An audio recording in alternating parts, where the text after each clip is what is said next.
Yeah. Please tell me that I can't, that I won't, that I fail, that I'll never make it out, yeah.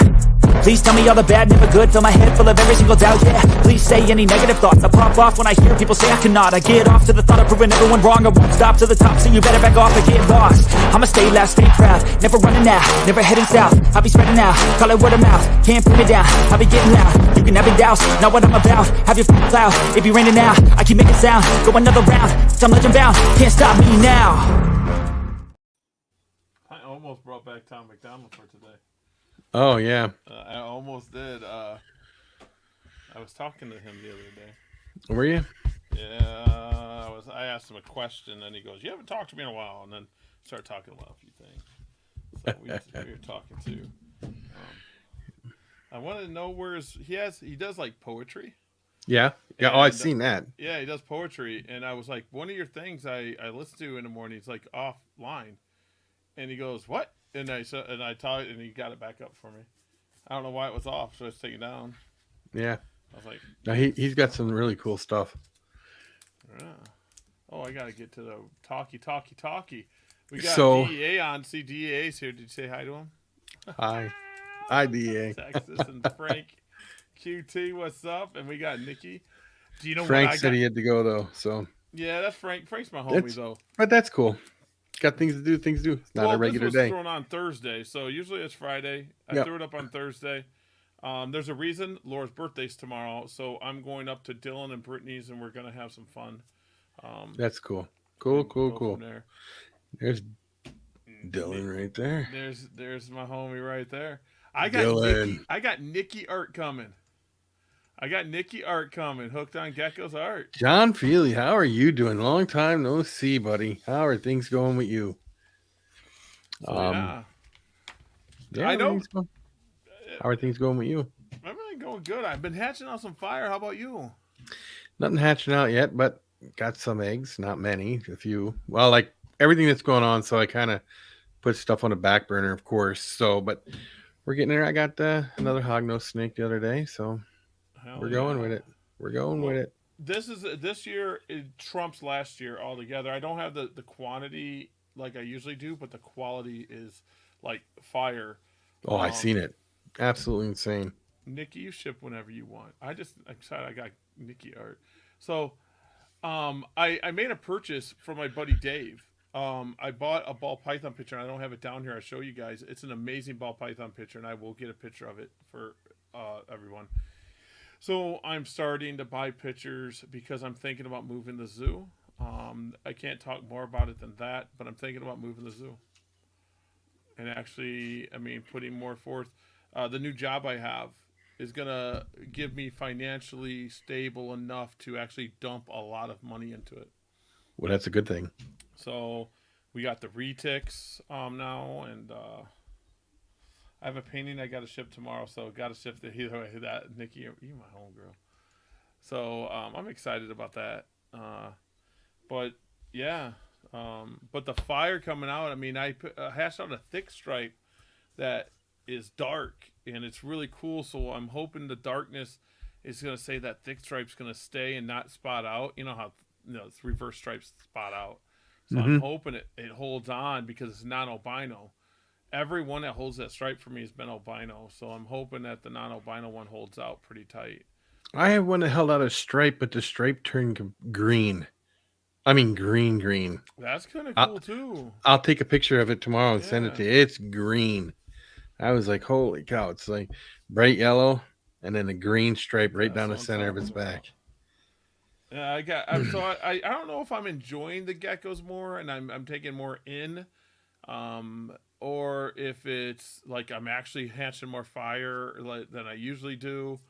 I do have a problem where I look at my geckos sometimes like, whatever it is, what it is. I've seen it. So, but then I go to someone like Dylan or I go to Chris's stuff and I'm like, whoa, that's amazing stuff because it's awesome. Bam, Bam, what's up, homie? How you doing, dog? There we go. But yeah, I was chatting with Brian. That's what made this happen. I didn't even know what to talk about today. Yeah. But I came home and the kids always have Brian on and stuff like that, and my wife mentioned, says, I know Steve Irwin's cool because Steve Irwin was one of my idols growing up. I mean, like for anyone my age, that was our wildlife person. And she goes, but I really, really, really, really like Brian. He's like my Steve Irwin. And it's 100% true. That's how I came up with that. Literally, I made that like an hour ago. Yeah, I hear a lot of people say they compare him to he's the American version of Steve Irwin. So The passion he yeah, brings, it does.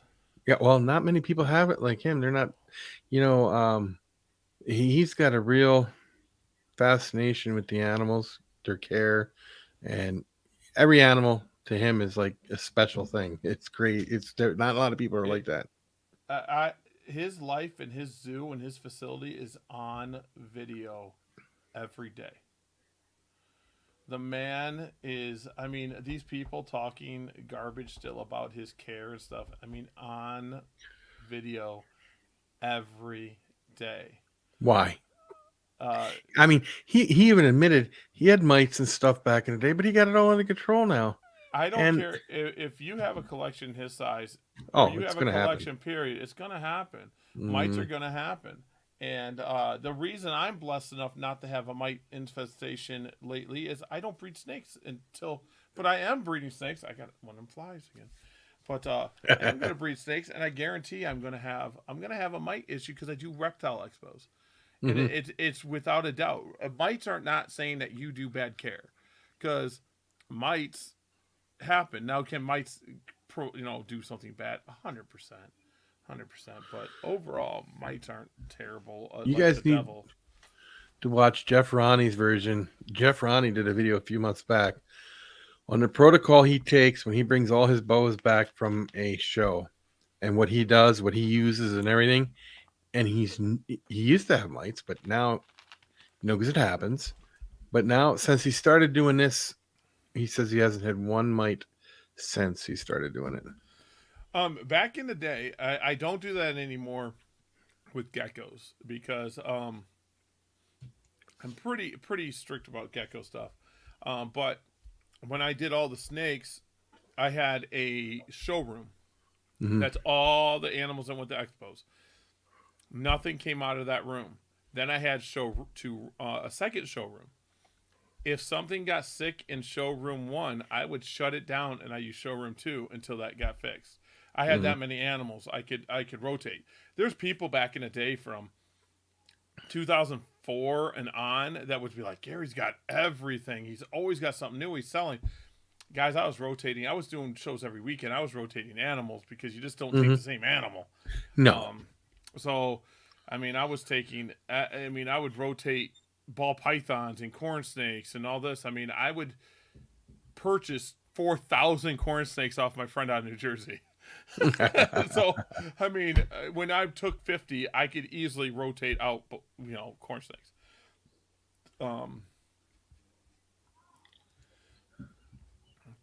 Um, Nikki, that's what I'm talking about. A lot of people see the problem with it is this: if I put myself on a vlog every single day, I'm sure someone's gonna be pick me apart.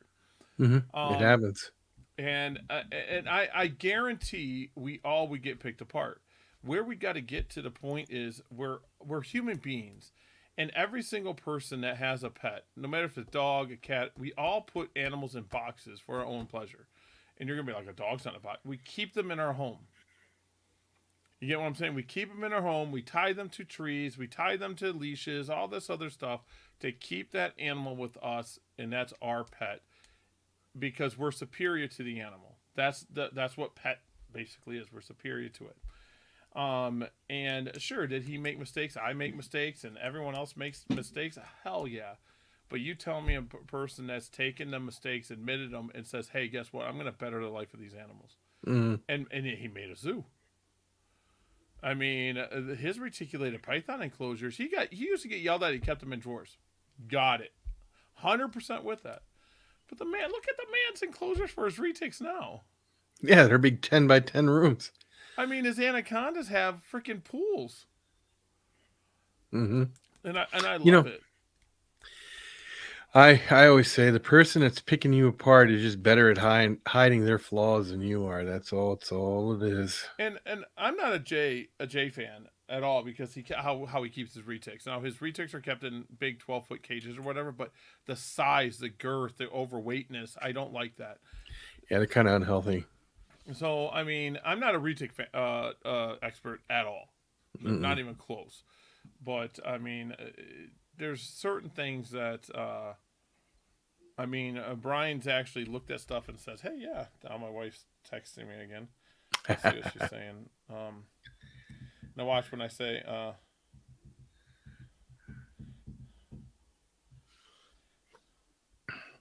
But yeah, no, it's just people.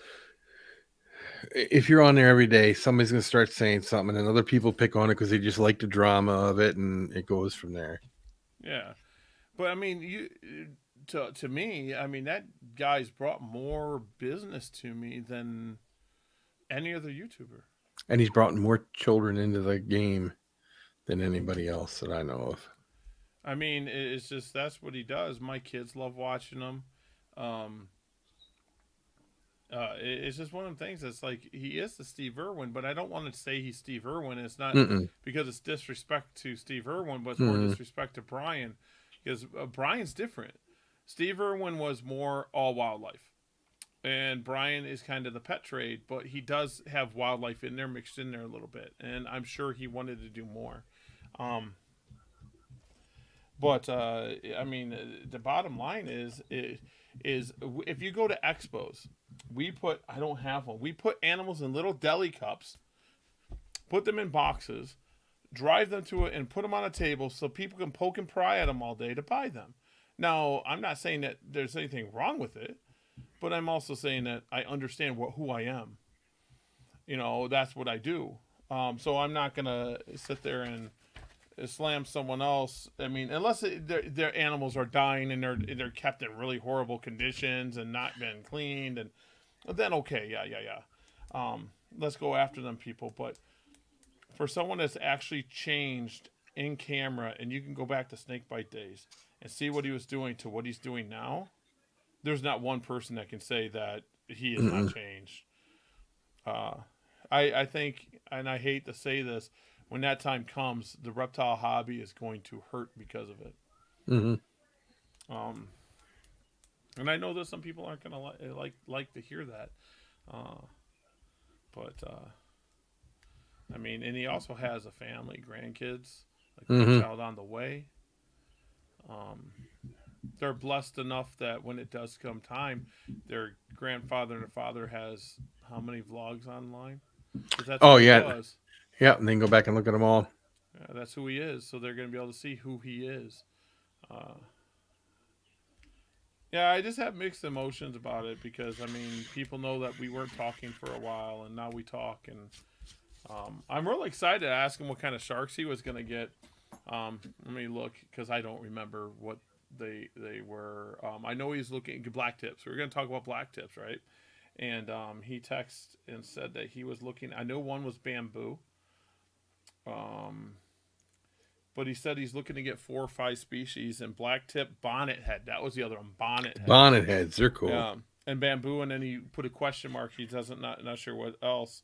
But I mean, I'm really excited about the shark tanks. I'm not sure about anyone else, but I'm like really excited about shark tanks. That's pretty cool because someone I know, the family I know, is going to have black tips. You know, that's freaking cool. I'm excited about. I don't even know what a bonnet head looks like. Bonnet head looks like a miniature hammerhead, sort of. No, but the sides don't stick out as far on its head. Let's see, bonnet head shark. Oh, that is kind of cool. Okay. Let's see if we can. Yeah, let's see if I can share that so people can see this. Screen share. We're gonna go entire screen. There we go. That's pretty cool. I like that. Are they schooling? Do you know if are they schoolers like hammers? I don't know, but I think they might be. You know, if you get a couple of them together, they swim together or something. I'm not sure though. Don't quote me on that because I don't know exactly. I'm not a cool marine biologist in any way. Bam Bam, I'm not totally sure. I can ask him. Nurse sharks. I had nurse sharks in the store. I remember that. They got pretty big. Pretty cool. I'm really excited about the Shark Tanks because I mean I'm a reptile guy, but most reptile people are into fish and stuff like that too. Oh, Um, I love my marine life stuff. I'm gonna like so start fragging. fragging. Do you know who likes saltwater? Sean Bradley. Oh yeah. Yeah, Sean's a big saltwater nut. Not me. I mean, I guess if you follow him, you'll know that. But yeah, he's a big saltwater guy. He likes saltwater. Um, Justin Mitchum from Extreme Hogs is also a huge Oh, okay. saltwater guy. He has a whole thing set up on his site for it. And Potter, of course. Potter, of course, Yeah, yeah. Potter. Yeah. Um, well, Potter, if you're watching this, dude, I want my end cap, bruh. Hook my end cap up, bruh. Take care of your homie. I don't know who to kick, but take care of your homie, bruh. Yeah, nurse sharks would be cool. I don't know if I'm going to be adding a lot to my zoo other than reptiles. But I'm what the future holds is I'm looking for a little bit more space than I have or open space because my place now has rooms like in it, Hmm. so I don't have a lot of open space. So I kind of want an open layout. And this is coming from Brian, talking to Brian, what was the best way? And he goes, if you can get open so you don't have to demolish everything. Yeah. And then I want to breed. I don't have names for all my stuff. We have a 5-year-old retic that's about 8ish foot with no eyes. We want to build that. She climbs a lot, so I want to build her a different display than I already have. And then the display I already have is going to go to the male retic since he's going to get bigger than the female. Hmm. I can't do fish. My little brother is into the whole fish hobby. Well, see, here's the thing. Most reptile people, like electric eels are pretty cool. Them are really cool. Then you got your African cichlids. The African cichlids are a little more aggressive than your South American cichlids, Hmm. but the South American cichlids usually get bigger. Yeah. So, and then you got your gars, your different type of gars. Some catfish are freaking insane. Some catfish are just, They got the electric catfish, which is cool. We used to have them too. yeah, it's like a 9-volt battery. You ever let one sting you? Yeah. Yeah, it's like I, the best way is I, 9-volt battery in a tongue. I hired this new guy to work at the store, and I was like, look, he's been there a couple of weeks, and he was a friend of one of the guys that worked there. I said, we're going to get him good today. He's like, how? I said, we're going to have him move the catfish. So I'm like, look, they school into the corner. I'm like, you got to scoop them fast, but they flop everywhere. So when you get them up out of the water, you have to grab the net really hard and hold them tight. And he scoops them all up and he picks them all up and he grabs the thing and he starts screaming. He's like, ah! It was so funny. Dude, I'm telling you, man, that's his craziness. If you got him holding those, dude. Yeah, my electric eel. When I did my electric eel, someone said, "Let my eel get me," and I'm there. I'm good on that No, point.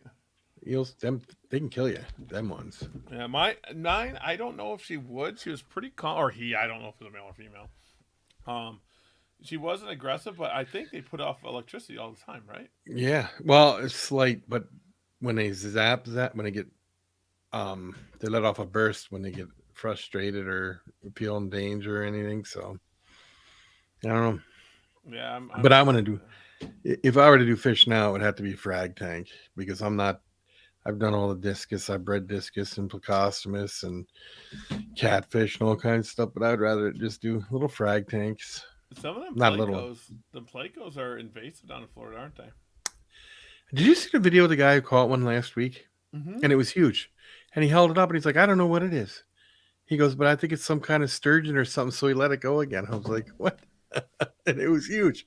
It was a big common one, about 2 foot. Yeah, yeah. The invasive species down in Florida. Oh man, and I don't even think half of them were from pet trade.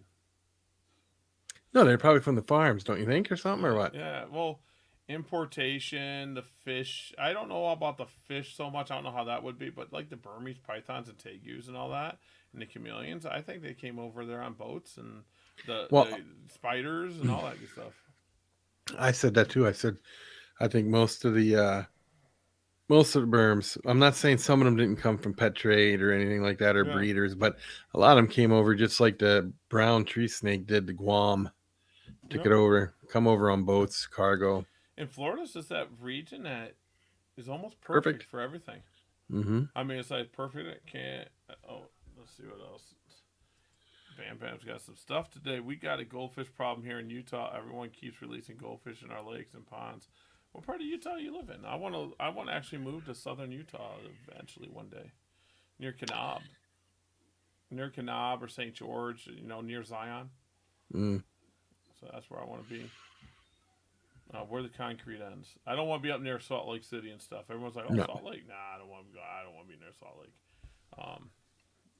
I want to be near the mountains, pretty well down near the Sandstone Mountains. But then the Colorado is like right there. I can hit 70 and go to Colorado. I can go to Vegas if I want. Hit Arizona if I want. Mm-hmm. Northern Utah, 45 minutes Salt Lake. Yep. I want to be southern. I want to be south. As far north as I want to be is Salina. But, I mean, Salina still gets snow.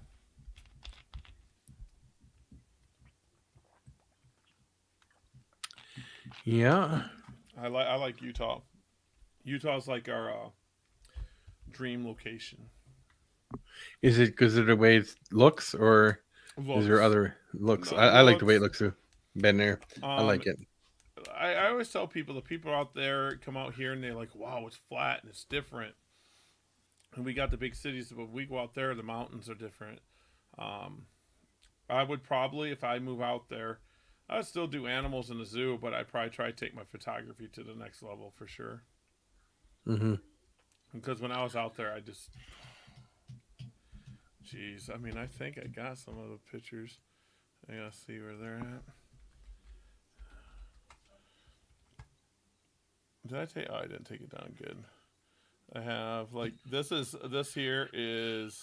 Kanab or Kanab. That's Kanab. That's the museum. I like that. So these sandstone mountains there. This is right here. This is either near the Arizona border, or in Utah going to the Grand Canyon. They had these fences on all the roads, and I assume that land belonged to someone then. And you only could walk like maybe 50 yards into the land. You could pull over and you wouldn't see a car forever. But this was pretty cool. I like that. That's a pretty cool. This here is Colorado. This is going in a town called Georgetown, Colorado. So you go down this road down here and you keep following. Georgetown's right around this mountain here. There's a city. Or a town. It's like 800 people. I don't know. That's a huge city. Oh, just moved to South Dakota. That's too much snow. I already live in snow. South Dakota's a great place. We're at in South Dakota, if you don't mind me asking. I have family own a lot of land in South Dakota. That's why I'm thinking, Bam Bam, my photography. I can show you some more photography because some people like this here is looking into Utah from. So behind me is Arizona, and that's looking into Utah. I use this in a caption saying, where the concrete ends. That was my caption for that. This here is Utah going. It might be Utah or Arizona going into Nevada where the fires were happening. Mm-hmm. So you can see that these are all burnt, but then you can see the trees popping up. Let's see. This is in Kanab. This is another one in Kanab. You can see the mountain behind it. I forget where this is at, but it's in one of the canyons that Bam Bam's talking about. So there's tons of canyons. There's so many canyons out there. So this is in one of them lookout points, and you can just see the colors and oh man, so much. This is in Georgetown. This is their lake in Georgetown and up in the mountains. Mm-hmm. So that's pretty cool. Is this yours or someone else's? There's this one here is it's a famous one too. It's like a lot of people take a picture of this mountain. I forget what it's called, but it's at one of the lookout points in Utah. Sioux Falls. Yeah, that's over by that's right below North Dakota. Let's see here. What else? Fargo area down Sioux Falls. You guys want to see some, like, here's bonobos. I've shown these before. These Mm-hmm. bonobos. Bonobos are really intelligent animals. Very intelligent animals. This was taken with a 500 millimeter lens. It looks really good, like I was right there, but it was taken with a 500 millimeter lens. If you guys ever want to go, you can just put GaryOrner.com. You can see my photography. But my family's all like in Buffalo and Bison and places like that, and around Rapid City and Pierre. Yeah, so I'm trying to get out of this area. Sioux Falls is like an hour away from Sioux City, Iowa. Okay. Yep. Yeah, I just want to get. If I could, I mean, I love my job right now. I mean, I'm doing the same thing, guys. I left one job. I was in charge of many stores. Now I'm not in charge of any stores. I got a raise. Yeah, how can you go wrong? So all I got to do is sell phones. So I'm really excited about that. I'm really excited. But hopefully this springboards me into what we really want to do. Bam Bam, you got some geckos. You should send me some geckos up on Facebook, ReptiPost, or something like that, and maybe we'll get you on here, Bam Bam. Seriously, we'll get you on here. We'll talk some geckos, man. I'm not joking. Free advertisement. Build your brand, man. Build your brand. We'll talk about some cool stuff that you have and what you want to do, what your outlook is, and all that good stuff. All positivity, bro. That's what I'm talking about. Yeah, ReptiPost.com is kind of taking off a little bit. Let's see what we got. We talk about Repti a little bit. We got Chris has been posting some fire lately, man. Chris has got some hatchlings that are just like blow me away. Oh, there's that thick stripe I got. But I can see in this picture, and I was being naive, I guess, or whatever you want to call it. I can see that it's starting to break up in the middle already. That's right there. Yep. So I see it. Oh, that would have rocked if it. I was hoping it was so dark that I was hoping it wouldn't spot out. It's gonna spot out. I know it is. It looks like it's going to get another stripe right down the center of it. That would be cool if it's like light white or a green and two dark stripes. That'd be kind of cool. Mm-hmm. There's our new retake with no eyes. It's amazing how they can function just totally normal, like nothing ever happened to them without no eyes, ain't it? She'll jerk when you first touch her or touch her with something, but as soon as she smells you, she's totally fine. That's great. Dude, you my homie, bro. Oh, you did good on the news the other day, by the way. Oh, the news. I love doing the news. I'm blessed enough that Dylan sends them over to me, and when the guy came up to me, and I had her out, and Dylan sent him over. He goes, "Can we do an interview with you with that big sign?" I'm like, "Well, yeah." And he just kept coming back to my table because I kept getting her out and letting kids touch her. I literally owned that snake for an hour and a half, 2 hours. And I was letting people touch it because the people I bought it from, In Your Face Exotics, they're perfect people. The animal's in perfect shape. She does, I mean, literally you could touch her head and scratch her head and she's totally fine. She doesn't have a mean bone in her body. So she's going to be an ambassador animal. And I like the news. We got ReptiPost because ReptiPost is in the back. He asked me what I wanted. He didn't make the thing. I said, "Hey, you guys go to ReptiPost.com. You can see it, talk and all that." It didn't make it, which I knew it wouldn't. They usually don't like advertising like that without getting paid. But yeah, I mean, ReptiPost is starting to take off a little bit more. Is it as big as that other place? No, because I don't have the money to buy Marf Market. But it will be someday. Yeah, we're just gonna keep pushing. We're gonna keep pushing. I got a contest. I'm gonna start talking to a few. I know who's gonna jump in. The people that are coming up. I'm gonna give away a pair of geckos, and I'm gonna give the person a choice. I'm basically gonna say, do you want a pair of Bloods? Do you want some Riddler stuff? Do you want some Gem Snow stuff? What do you want? And I'm gonna hook it up pretty tight. And then there's other stuff I'm going to look into doing. So I'm pretty excited about that stuff. Cypher's the only thing on the table that I will not give away because the Cypher's not clean from Marbleite yet. Mm-hmm. So that stuff I'm still working on. So I won't have that up. I have Cypher.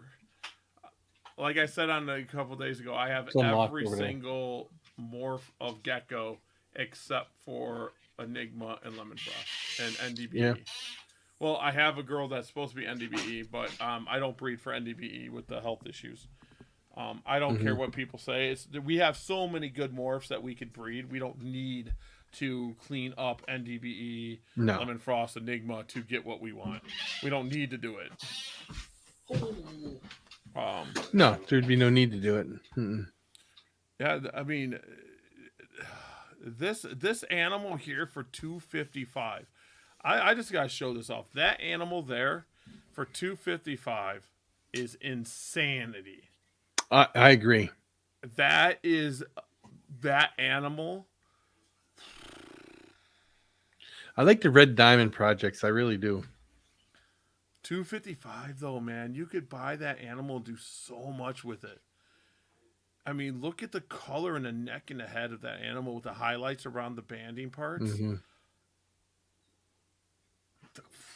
That's insanity. I don't even know what to say about that animal. The reason I went that so many times, I've been to that animal so many times. It's a beautiful animal. I know what to say. Can we get 256? Can we get 256? Yeah, that's what I'm saying. And as you guys see, the advertisement up here, this has been taken by In Your Face.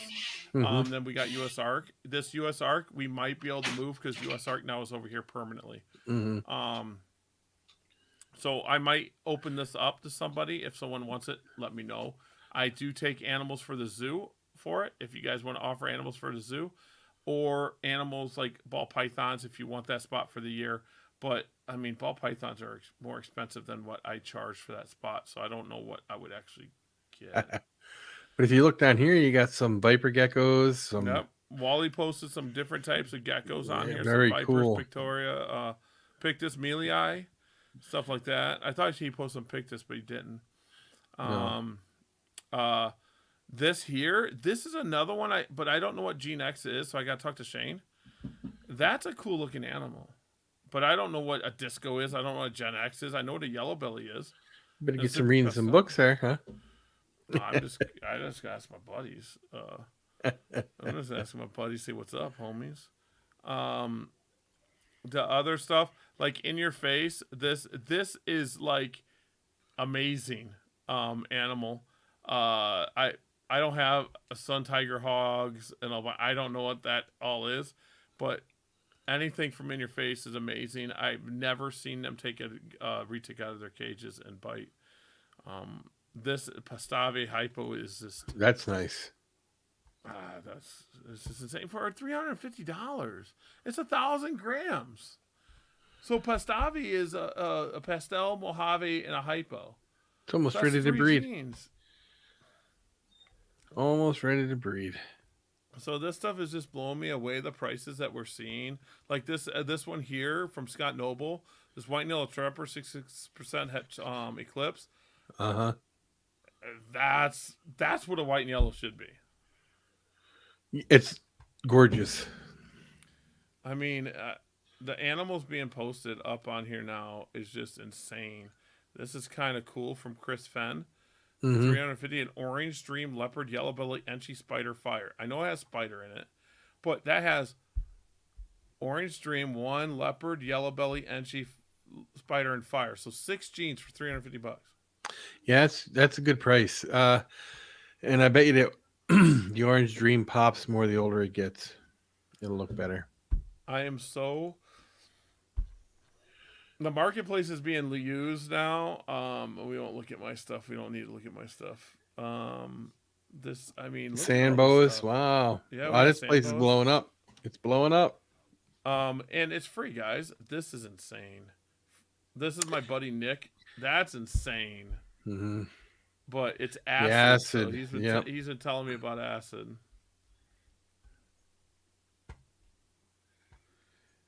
crosses appear. Oh, he's talking to Van Van get stuff. Yeah, I'm telling you guys, the ball python market. My buddies are teasing me, but I want to come clean. I want to tell you why I'm breeding ball pythons. My daughter likes ball pythons. My wife likes ball pythons, and Brian. That's why I'm going to do it.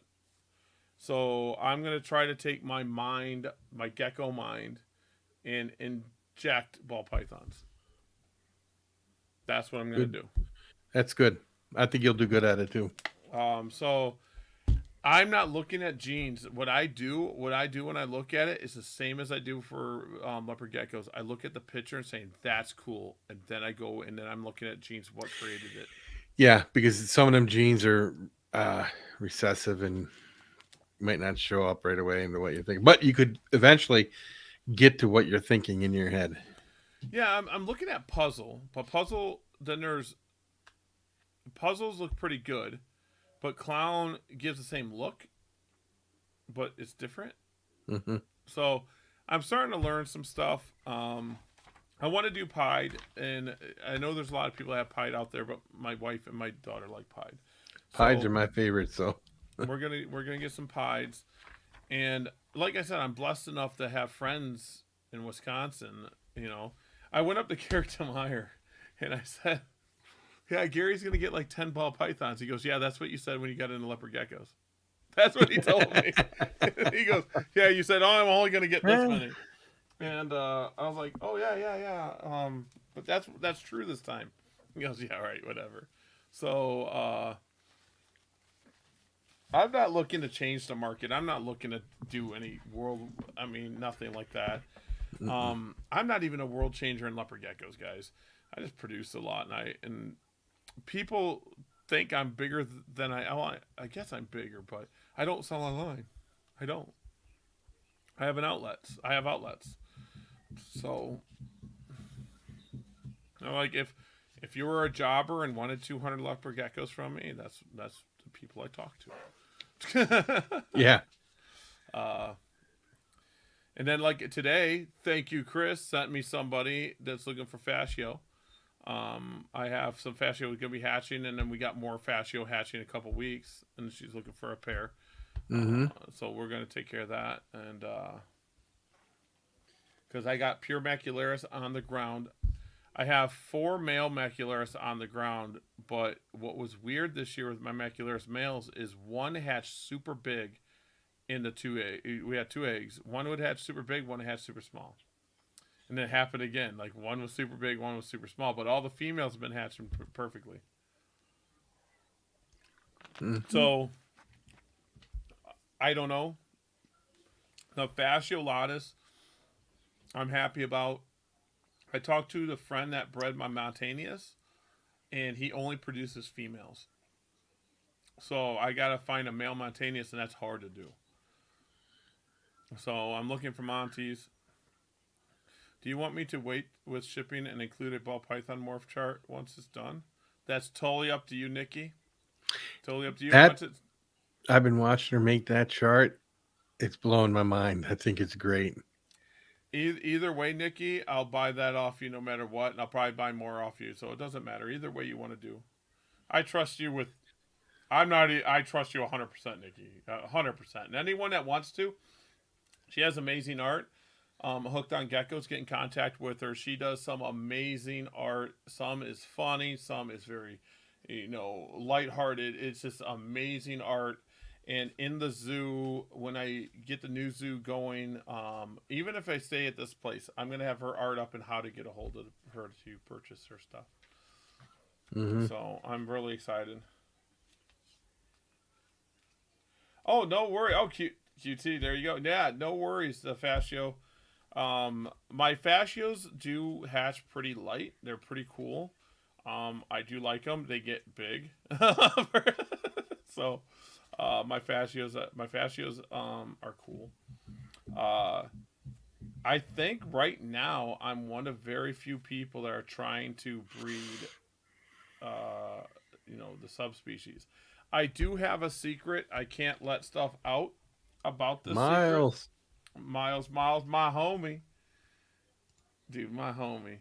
Like I tell Miles all the time, and I tell Dylan all the time. everyone else is trying to combine everything, and here's Gary just trying to break it all apart. I'm just breaking it all apart. Yeah. So I have a secret project. A few people know about it. I don't know if I told you yet, but I'll tell you after. I can't tell you what it is on air, but I have a secret project. I can tell you who it's with. My buddy Adam. Adam's my home dog. It's gonna be awesome. It's gonna be awesome. Yeah, fascios are one of my favorite subspecies, and I'm not totally sure what I'm gonna do with my group. But for sure, I'm going to make a very genetic diverse group first, and then I'm gonna start looking to what we can do with them. Macularis, my Macularis group, there's a lot of them, so I want to outcross. I'm actually looking if anyone knows anyone that has a so-called pure Macularis male. I'd be interested. I do have a white and yellow pure that came from Miles. That is from Jeff Scott stock. That I could breed to a pure Macularis and make non-het animals because he's not het. He's not het at all, so I can use him. And then I got some new males this year because my male I have, he does not like breeding more than 3 females or he just stops eating. Oh. So, I mean, I think he's a 2016. I got to look. He came from Miles. 2016, or it might be a 2014. I forget. I got to look. But he's not old, but he's older.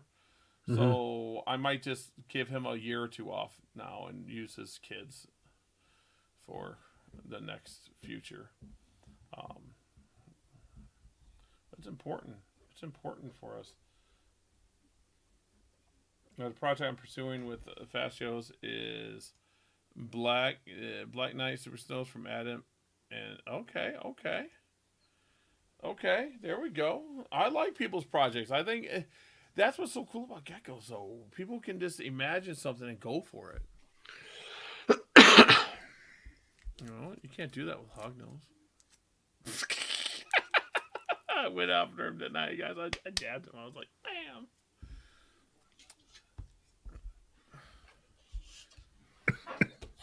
Yeah, I just like if I look at people's geckos, even if I don't like your geckos, guys, like it on a post, I look at people's geckos all the time. I can almost tell you guys can mix them all up. I can tell you what is a Miles gecko, Chris gecko. I can tell you a Heidi gecko, Brett from B&M. I can tell you all these people's geckos just by the style they go for.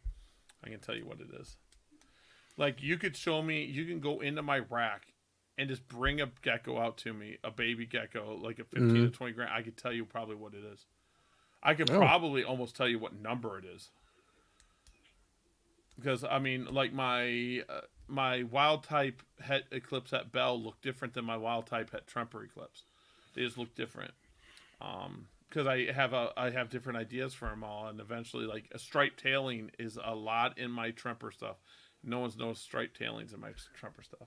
On the head, Nikki? Most of the geckos I have big patterns. Is it going to be on the head pattern? I love Nikki. Nikki's awesome. But yeah, another thing I was talking about, you want to know how Brian Barczyk affected me? Everyone that's seen me at Reptile Expos. I'm not sure how many people are listening, but Miles has seen me. So do mine, Nikki. And Dab, and they all say, Gary, you're just outspoken, you sell a lot and all this other stuff. Brian Barczyk's the one that taught me that. Brian Barczyk, from day one, that's who he was at Reptile. He would talk to anybody and everybody. It didn't matter what clothes they had on, what color skin they had. He treated everyone as an equal and, explained genetics.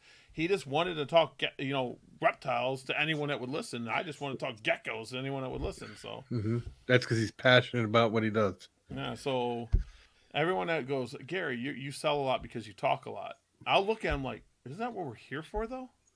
I always say, I'm like, aren't we here to talk, And I'll give you guys a dickhead project. I will Hell, I will push that name. Let's do it. One of my best shows lately was the Rothschild show, and I didn't even try to sell geckos.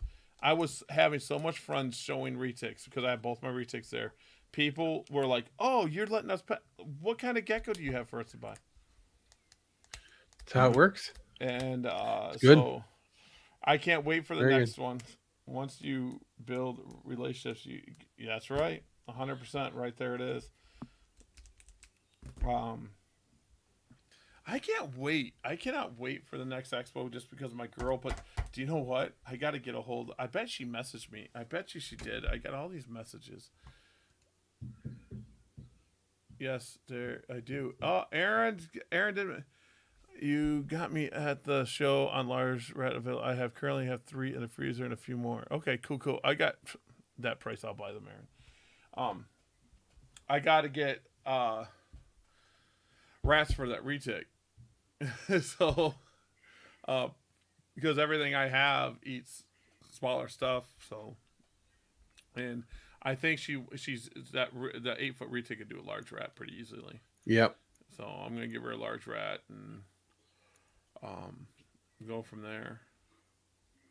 And once you say that, we all rise with the tide, 100%. 100%. I'm the one rising the tide. No.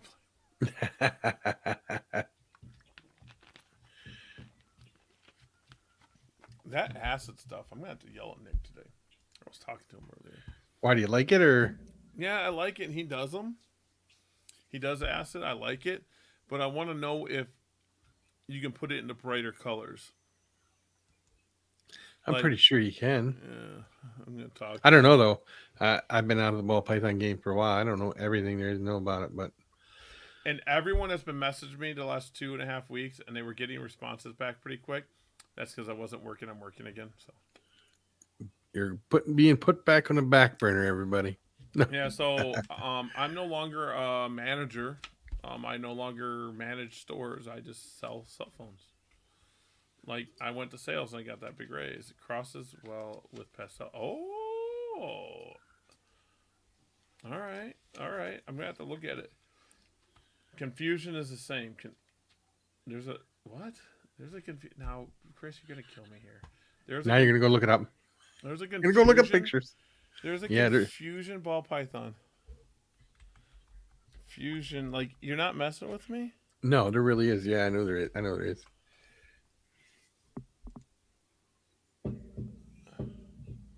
Is there a super confusion? Oh!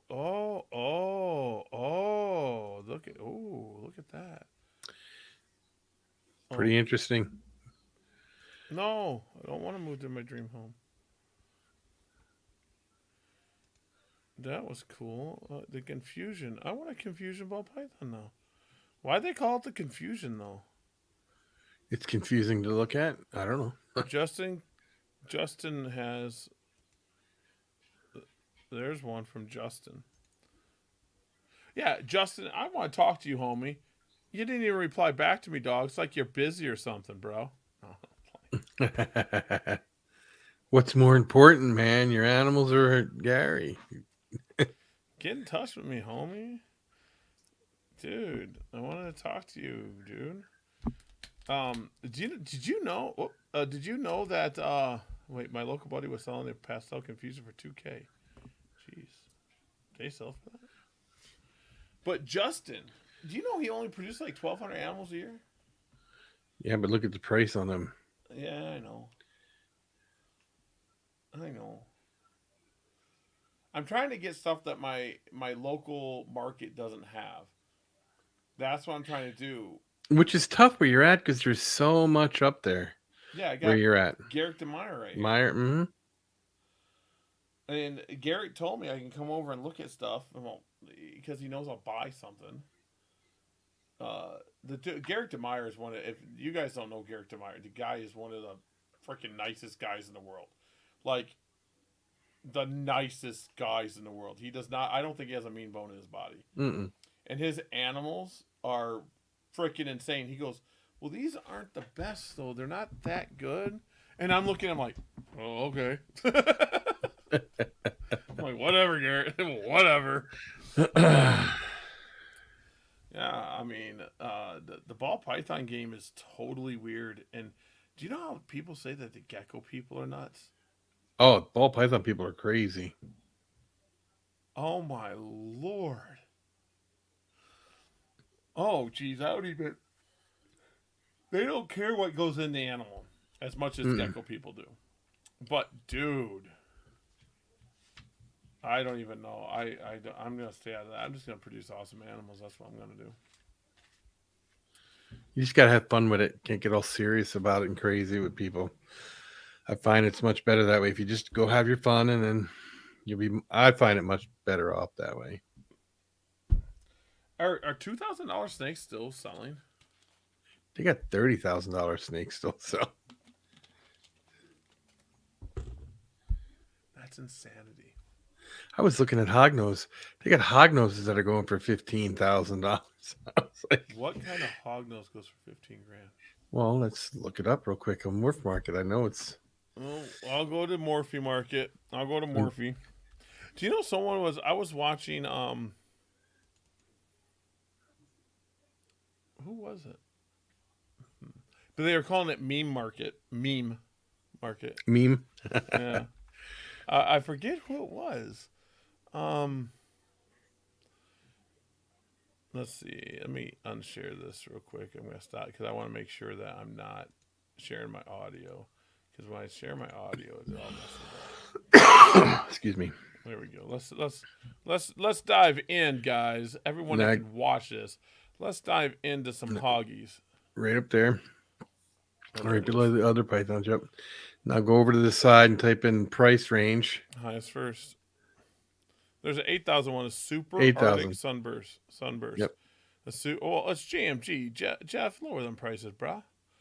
But you go look on the ones that are sold. There was ones that were sold 15, 11. You can search by sold. Yep. Go down to availability. Right. Click on it. You go about there right there. Now go to ones that sold.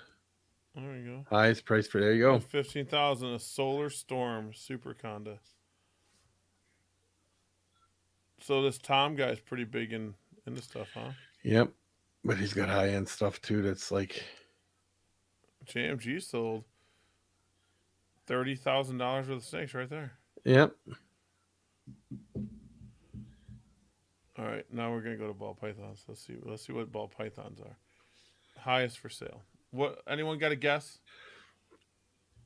20,000. And if it doesn't show up that, we'll talk about that, Nikki. Yeah. You think 30,000? Yeah. Let's see. Highest first. Desert Ghost Hypo, 30 grand, dead on unknown soldier. Never heard of some of that. I don't even know what an unknown soldier is. So Nikki brought something up, and I do want to talk about it. We got it. Okay. It's not gonna be negative, but we got to. There is somebody that posted a leopard gecker for $20,000. What? Yeah. I'm not saying that it could be worth it for. No. A female hyperxanthic bold emerine, possible white and yellow, infinity question Superman.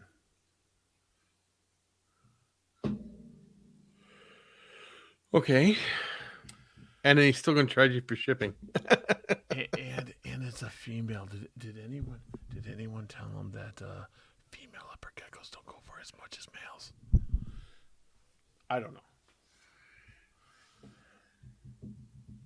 Guys, at this point, that's making up stuff.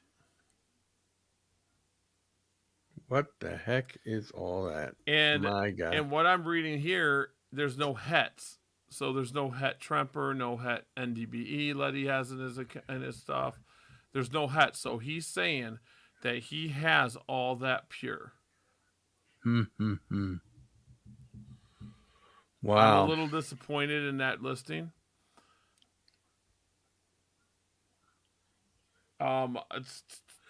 Okay, let's all pitch in together and buy it and make some money for everybody here, huh? It might be Het Enigma too. It might be Het Enigma, and it's a typo. I don't know.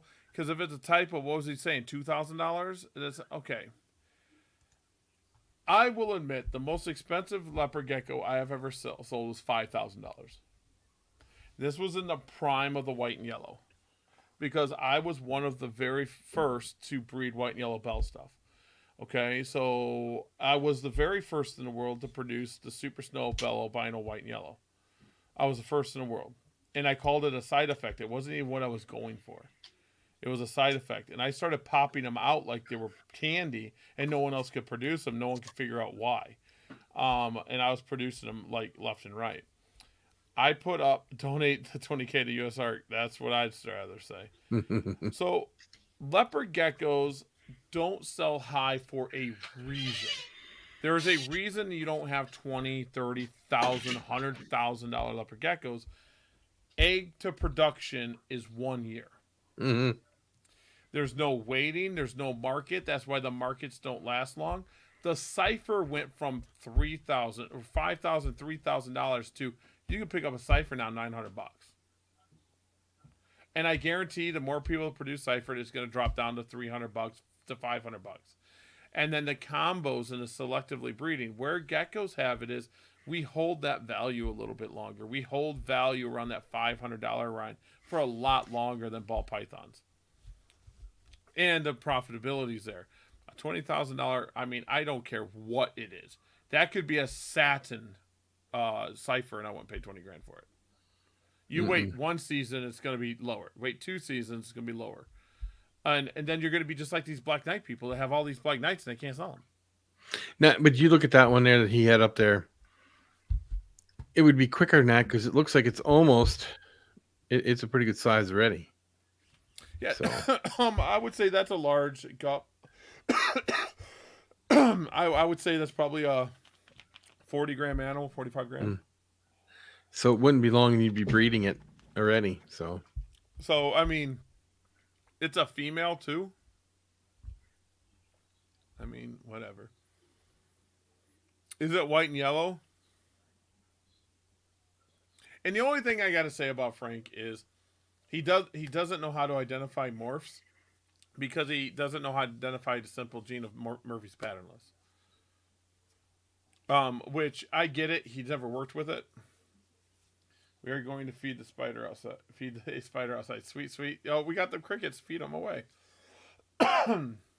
So, I mean, I've tried to help the guy before, but he thinks he's bigger than life itself. everybody, I know. So, I don't have time for that. I just don't have time for that. But that $20,000, I laughed at it because I look at more plugin every single day. Send some pictures. What we got? Oh, just found some blood emerines hatch out. Ooh, freaking A. Blood emerines. But let's just not pick on Frankie Poo. Okay? Let's look at this. 17 breeder tangerines for $8,000.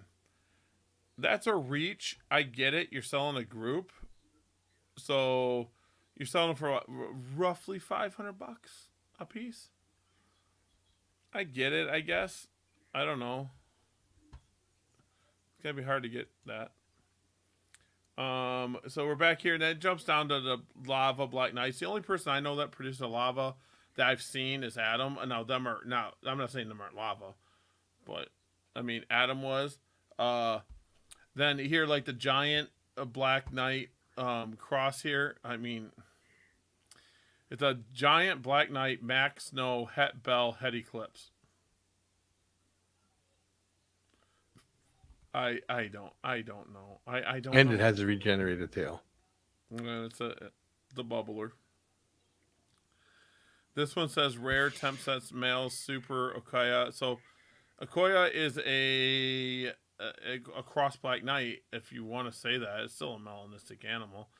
A bold stripe, 66% Het Murphy's patternless. Very small chance possible Het Tremper. I just don't know. I mean, I don't know if that's worth $2,000 to me. On this page, I wouldn't pay any of these prices for these Black Knights. Guys, do you know how many Black Knights are out there right now? I wouldn't do it. Patternless was bred into Black Knight, and Steve Sykes shows it here. because patternless goes through phases. They go through dark phases and light phases. Mhm. Let's see. I mean, none of this. I wouldn't pay any of this. Now we're getting down to like $1,000 animals. Now it's getting realistic. Tangerine Cipher. Now this animal might be worth $1,000, but I wouldn't say it's worth $1,000 as a female. But that's just me, because females are not testable. That's me. It's not worth testing this animal. By the time I get it tested, the prices drop down so much. But it's a Tangerine Cipher still. I mean, that's pretty solid tangerine. That's true, Nikki. Yes, 100%. They're like mood rings. This animal here, I don't know who NV clown or NV. What That's was a it? nice looking animal. Geckos. Holy This cow. is cool looking.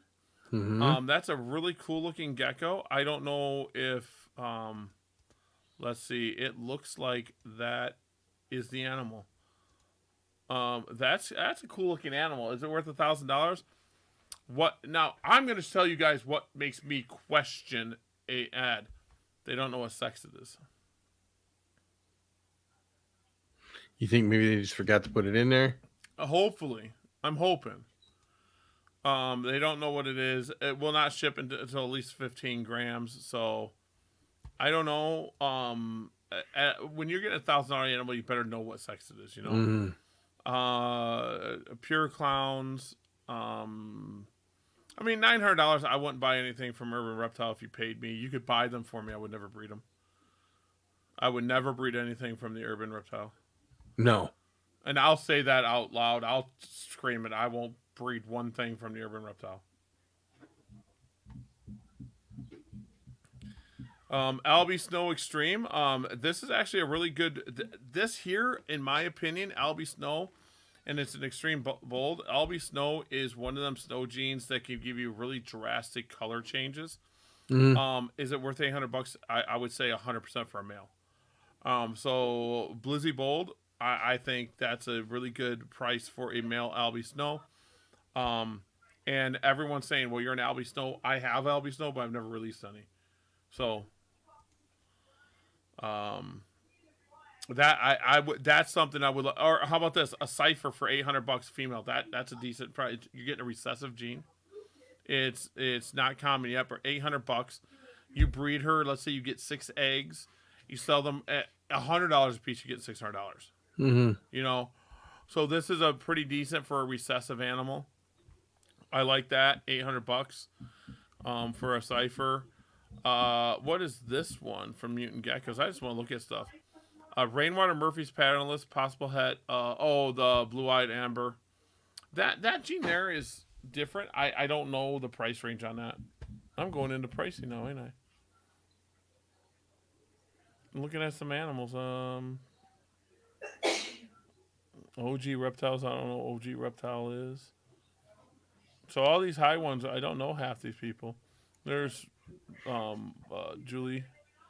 Let's see here. Oh, look, it looks like clouded. Did I sell him cloud? No, I didn't. But he's just saying a melanistic tangerine, so he's not even saying it's anything else.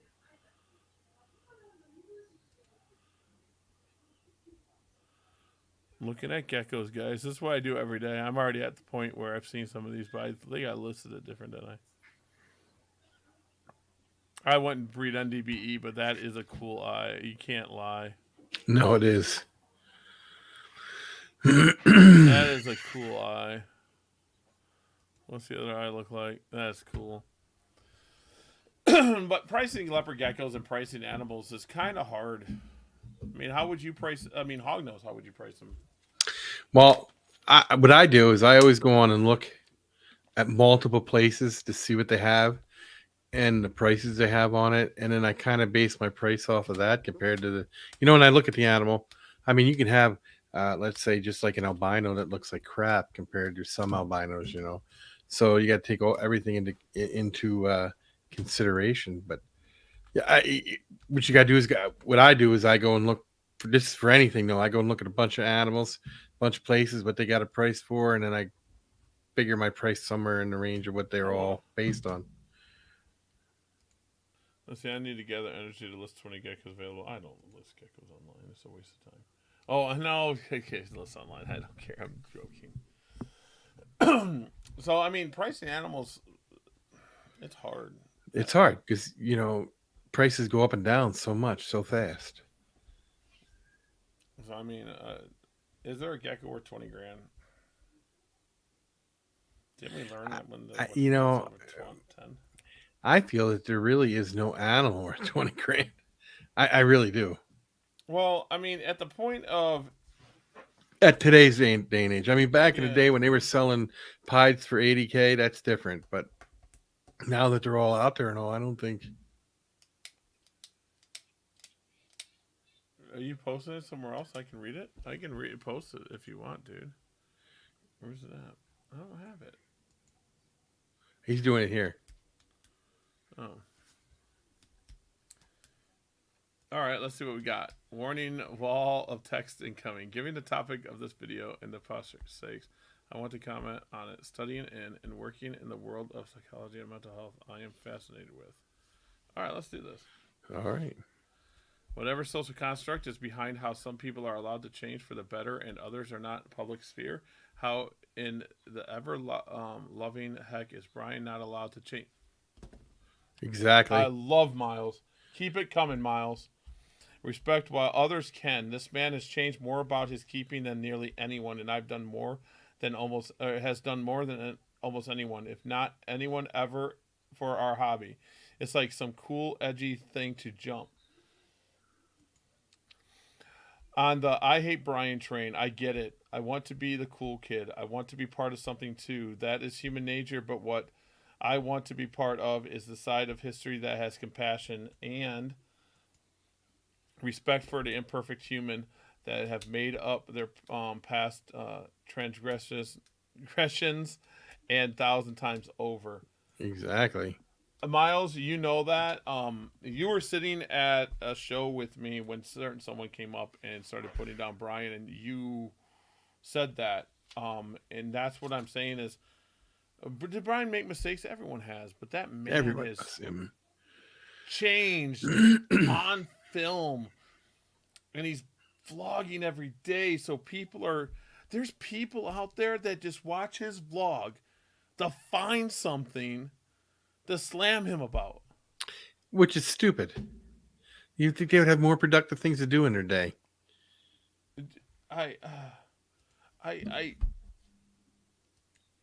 It shouldn't even be the man's dying. It shouldn't even be that. What he's done for this hobby and what he's done for the community. I mean, let's guys, I want to talk about USARK. Talk about USARK. Brian's given a lot to USARK. Mm-hmm. And I know he said, yeah, I've given USARK, but I don't think people truly know what he's given to USARK.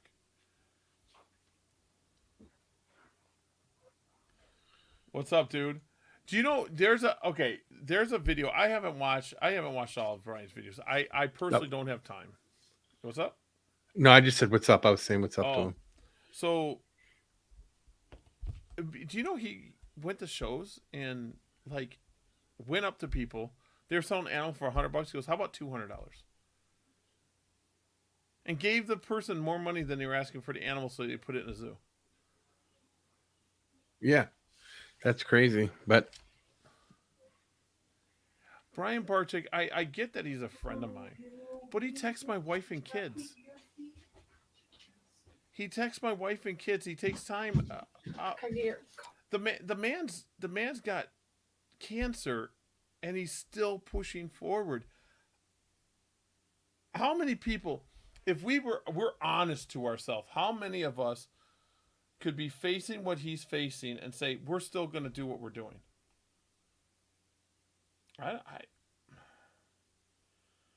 He is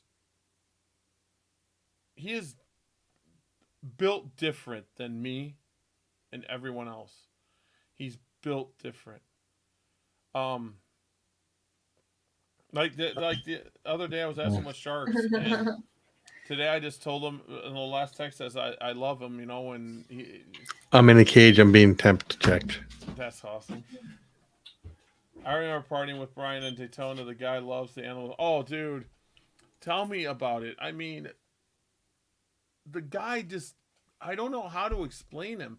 If you haven't met Brian Barczyk in person, I feel bad for you because He helped people out that I know for no reason whatsoever. I mean, with auctions and everything that were trying to raise money for causes and stuff he didn't even need to know, and he just helped out. I don't even know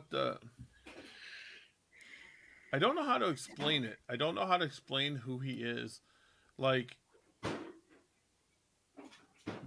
I went through a tough time, and I've said it in a blog. There's a blog or a podcast that people can find. If you guys want it, I can send it to you. I went through a really tough time in my life, like a really tough time. Brian got me through that. Brian and Lori and his team got me through that. There's just something about him that he's different. He's telling me don't worry about what people say. Just keep pushing forward and be kind. That's all you can do. He does that every day. I know.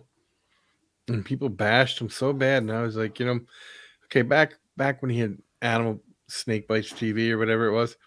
All right, people did give him a hard time about some of the stuff, and I even questioned some of the way he was keeping some of the stuff, like the bigger stuff. But he kind of sat back one day and realized, wait a minute, these animals need more, and he worked at it and got to where it had to be. You tell me another place that's done what he's done, just like Miles. Another person that's just said, "Guess what? We're gonna do this." Dude, guys, his stuff on show TV every day, or YouTube every day. I mean, my kids like it. My grandkids love him. I would rather them watch Brian Barczyk than half the crap that's anyone else. I can put Brian Barczyk on my screen and not worry if my kids are going to get something stupid. I can name a couple people. I got Brian Barczyk, Dave Kaufman, and anything Steve Irwin. And that's what I'm saying. And I mean, it really sucks that I have friends across the board. Like, I'm friends with Sean Bradley. Sean, I don't know what has happened now, but Sean didn't like Brian, and then I got friends that don't like Brian, and that's what I was talking about last week with the. I didn't mean to change it, but Sean Bradley's the one I was talking about with all the scaleless ball pythons. Last week, was it? Yeah, that's who I was talking about. So, I mean, I got tons of friends that are very vocal about not liking Brian Barczyk. Okay? But I've never had Brian Barczyk come to me and tell me anyone that he doesn't like. That says a lot. He's never said, "Hey, that guy's a jerk." Never. I've never had that man say, "Hey, this guy's a whatever." I mean, he just doesn't do it. You know why? Life is too short to hate people. I'm serious. You spend all your time hating somebody, that means they're occupying space in your own mind. You don't need them to take up space in your own mind because life is too short to have other people in your mind taking up space. Yeah, I mean, it's just. I challenge anyone to go into the Reptarium and find something wrong.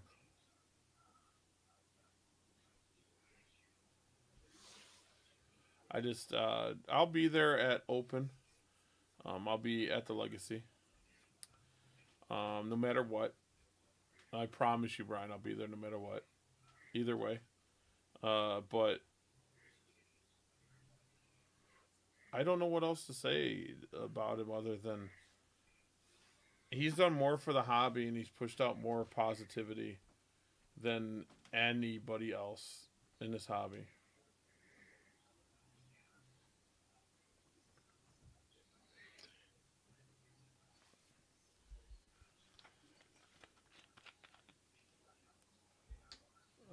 Nikki messaging me now? Love you, Nikki. Oh, Darian's talking to me now too. You see? Yeah. I sent you something a little bit ago, a few seconds ago.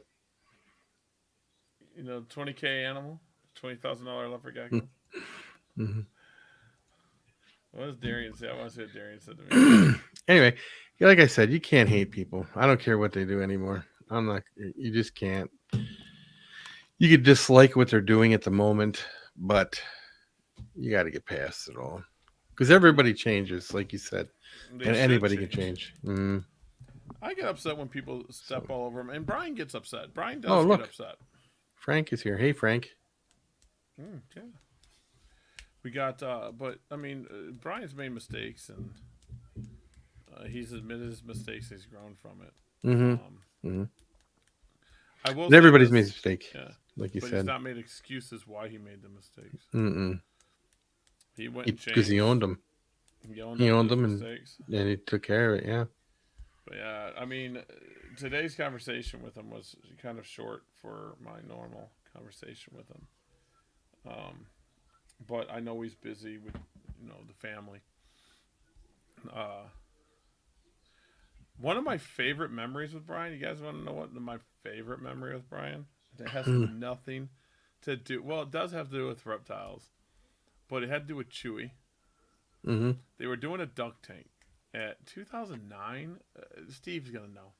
I think it was 2009 Daytona, and they were doing a dunk tank to raise money for snake bites and U.S. Ark. It might have been just U.S. Ark. I forget. It was either just U.S. Ark or both.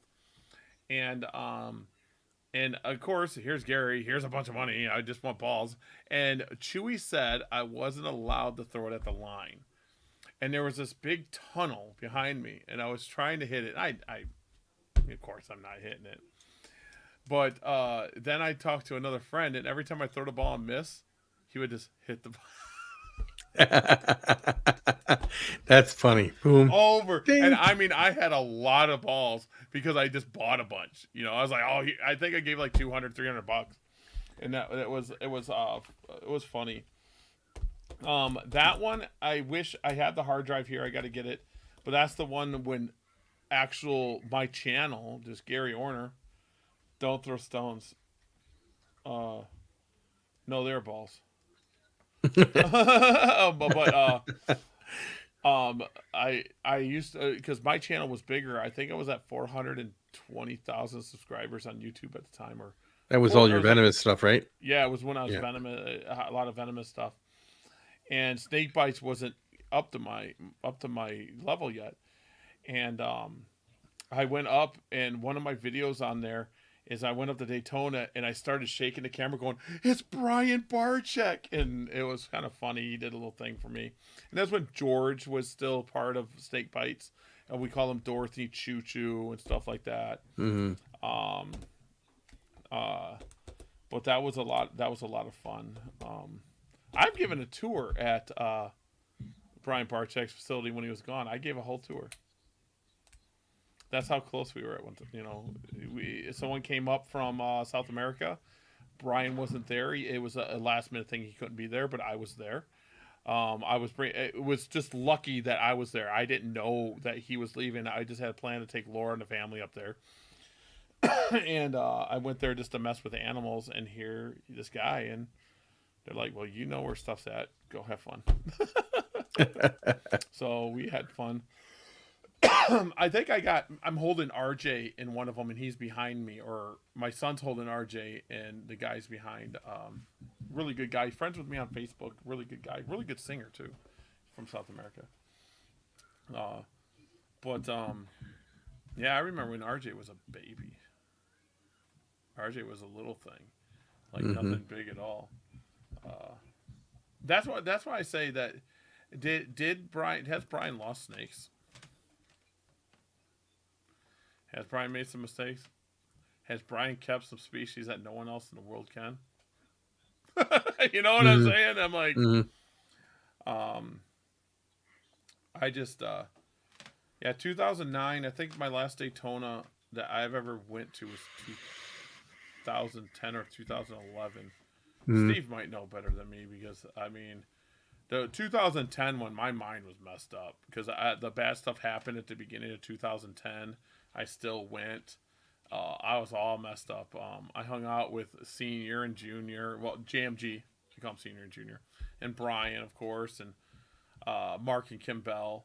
2009 is when Rich Zukowski got out of Corn Snakes.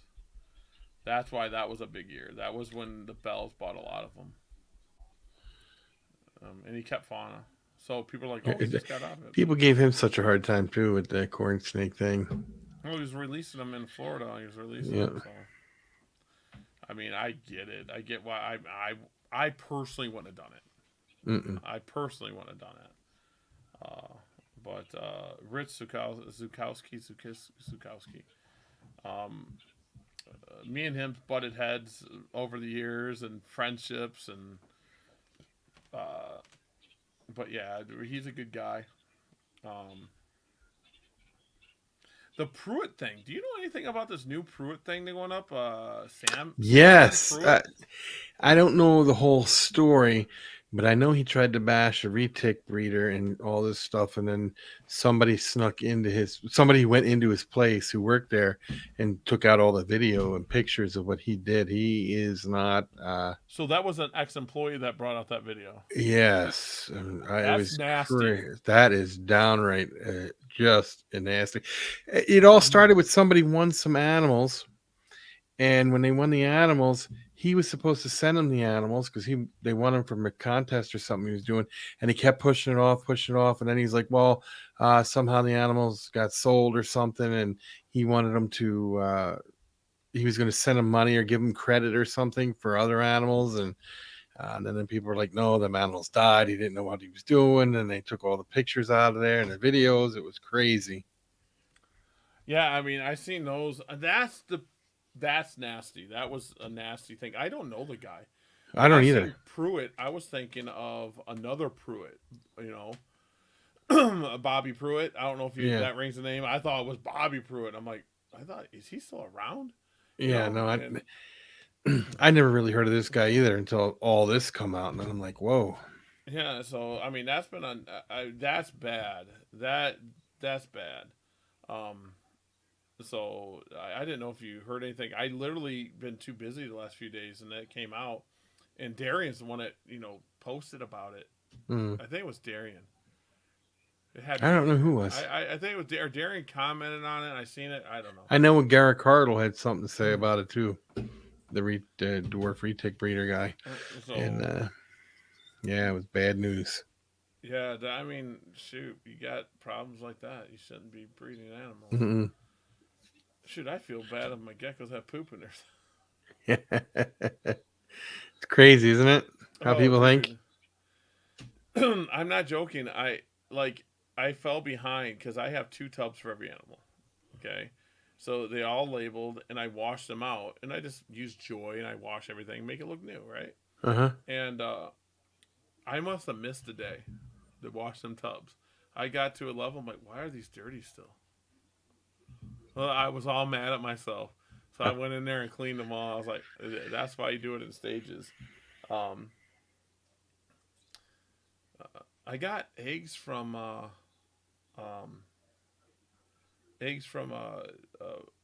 false widow to hatch, an egg sack. Oh, that's kind of cool. That's cool. Yeah, I probably got pictures somewhere. I think I do. I think you put them up yesterday, didn't you? Yeah. I was so excited.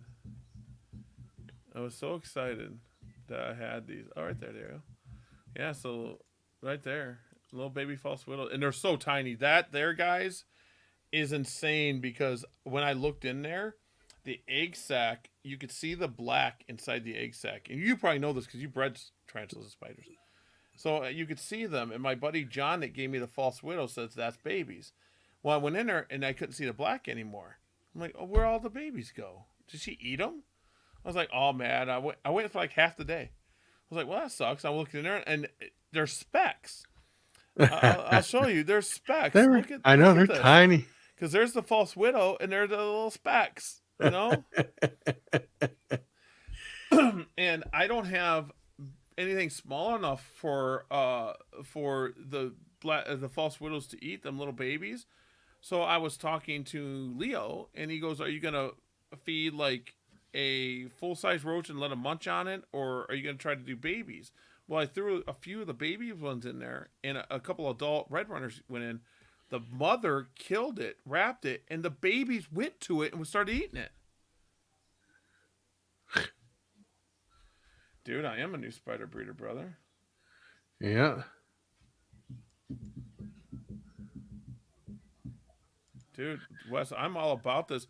So I have false widows, I have red widows, and I have black widows. And I don't remember the scientific name for the black widows, guys. I don't. But my fruit fly, I do. I wish I would have picked some up from you, Wes. I didn't even think about it. I literally didn't. So probably next show, I'm gonna pick some. You know, if you were to take a mealworm, cut it in little tiny little chunks, and drop a tiny little chunk in there, they'll go and eat it. Yeah, that's what they were doing with the red runner. I was like, insane. Now, this animal, this false widow, is more aggressive than my blacks. People don't know I hold my black widows. My black widows are very calm. They're laid back. My red widow's not. She protects that egg sac pretty viciously. This thing's aggressive. This thing is like screw you up. But the bite from this is nothing. Like, I know when I lived in Phoenix, Arizona, I used to go catch the black widows and move them to safer places because we had a pool, and the pool shed was always had them in it. It was pretty cool. yeah. So yeah, I like the widow species. My buddy John gives me a new widow, something widow every time. So What I think is cool about go ahead. Sorry. Yeah, so I liked it. I got another egg sac in there too. I have one more egg sac in there. What I thought was crazy is how, you got spider webs, and then you have a black widow spider web, which is totally like on a different level of strength. It's crazy. Like I can actually get into my red widow and black widow's cages, and I can poke at their web to get it to come out, and it won't even damage it.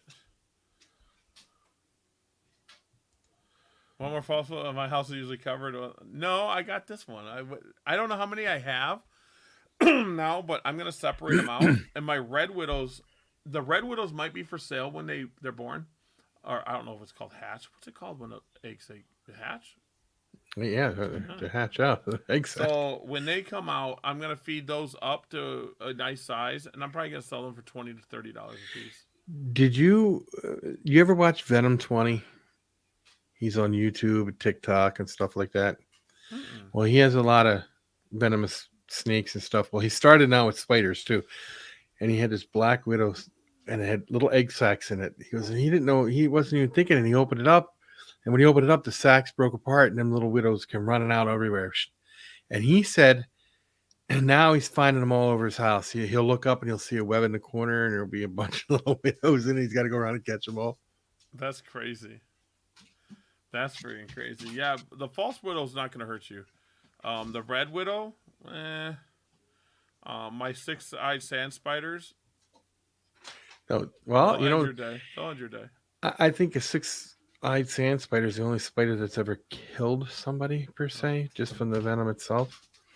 Black widows give you cramps, make you a little sick. I don't think anybody's ever died from black widows bite. I don't know if the red widow's more potent than the black, but I wouldn't want to upset one to make them bite me.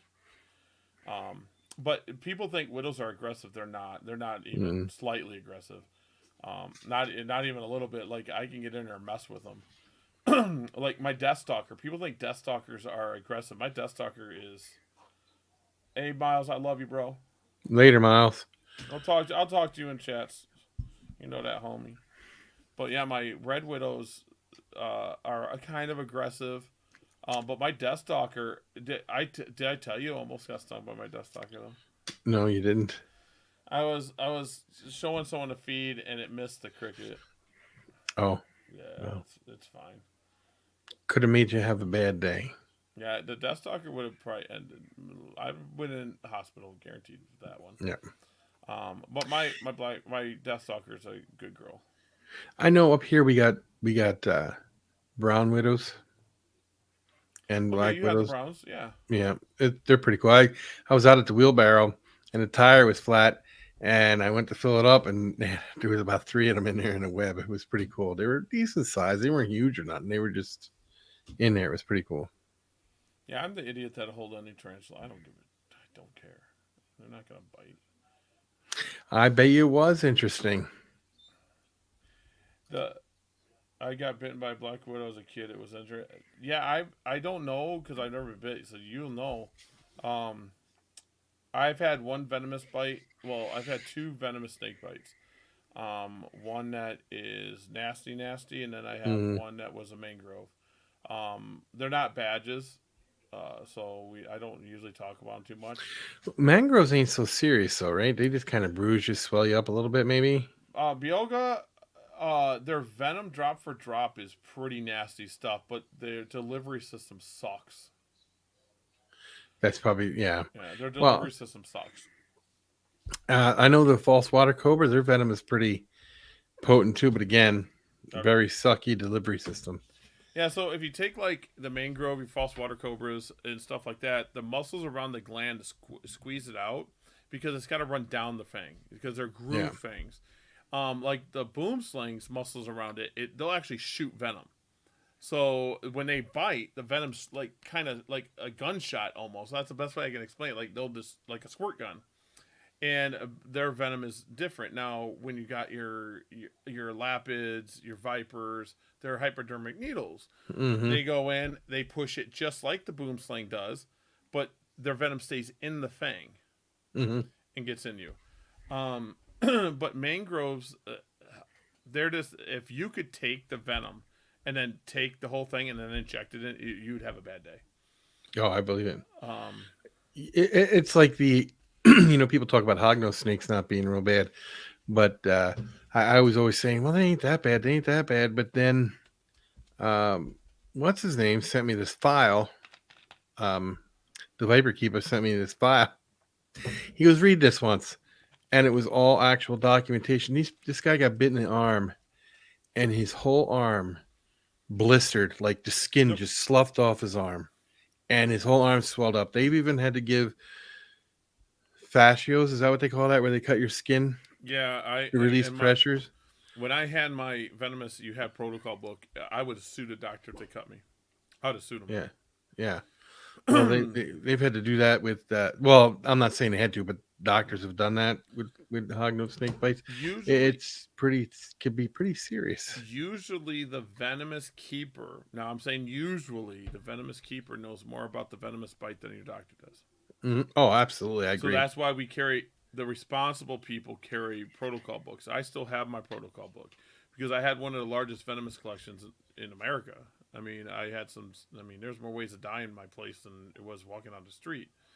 Um, and then I had some really, really weird stuff like my Mojave Western crosses. That was interesting. I like You my wonder how badge much. tails. Now you wonder what the venom changes when you combine the two. How much it changes I'm actually. not totally sure. I mean, I could probably ask Jim because he got him. I gave him to Jim. Yeah, but what another thing is, if it changes, does it change it to where it's like even like Crowfab or nothing like that would work on it because it's different or something? Yeah, Or I'm not totally sure. I hated Crowfab. It's all we had, but it took so yeah. much Crowfab. Oh yeah. And it didn't work on some Do they have species. other stuff now, or is it still the Yeah, Crowfab? I don't know the name of it. Al would know it because I've been out of it so long. Yeah. When I had venomous snakes, boom sling venom, anti venom wasn't available in the United States, and right now boom sling venom anti venom is not. You kind of don't want to buy it because I want to get boom slings again, and I'm still thinking about it, but it's such a very how do I put it? It's needed over in Africa, and if I Hmm. get it and get it here, it's such a short shelf life. I'd actually be taking anti venom from the African people that need it. Yeah.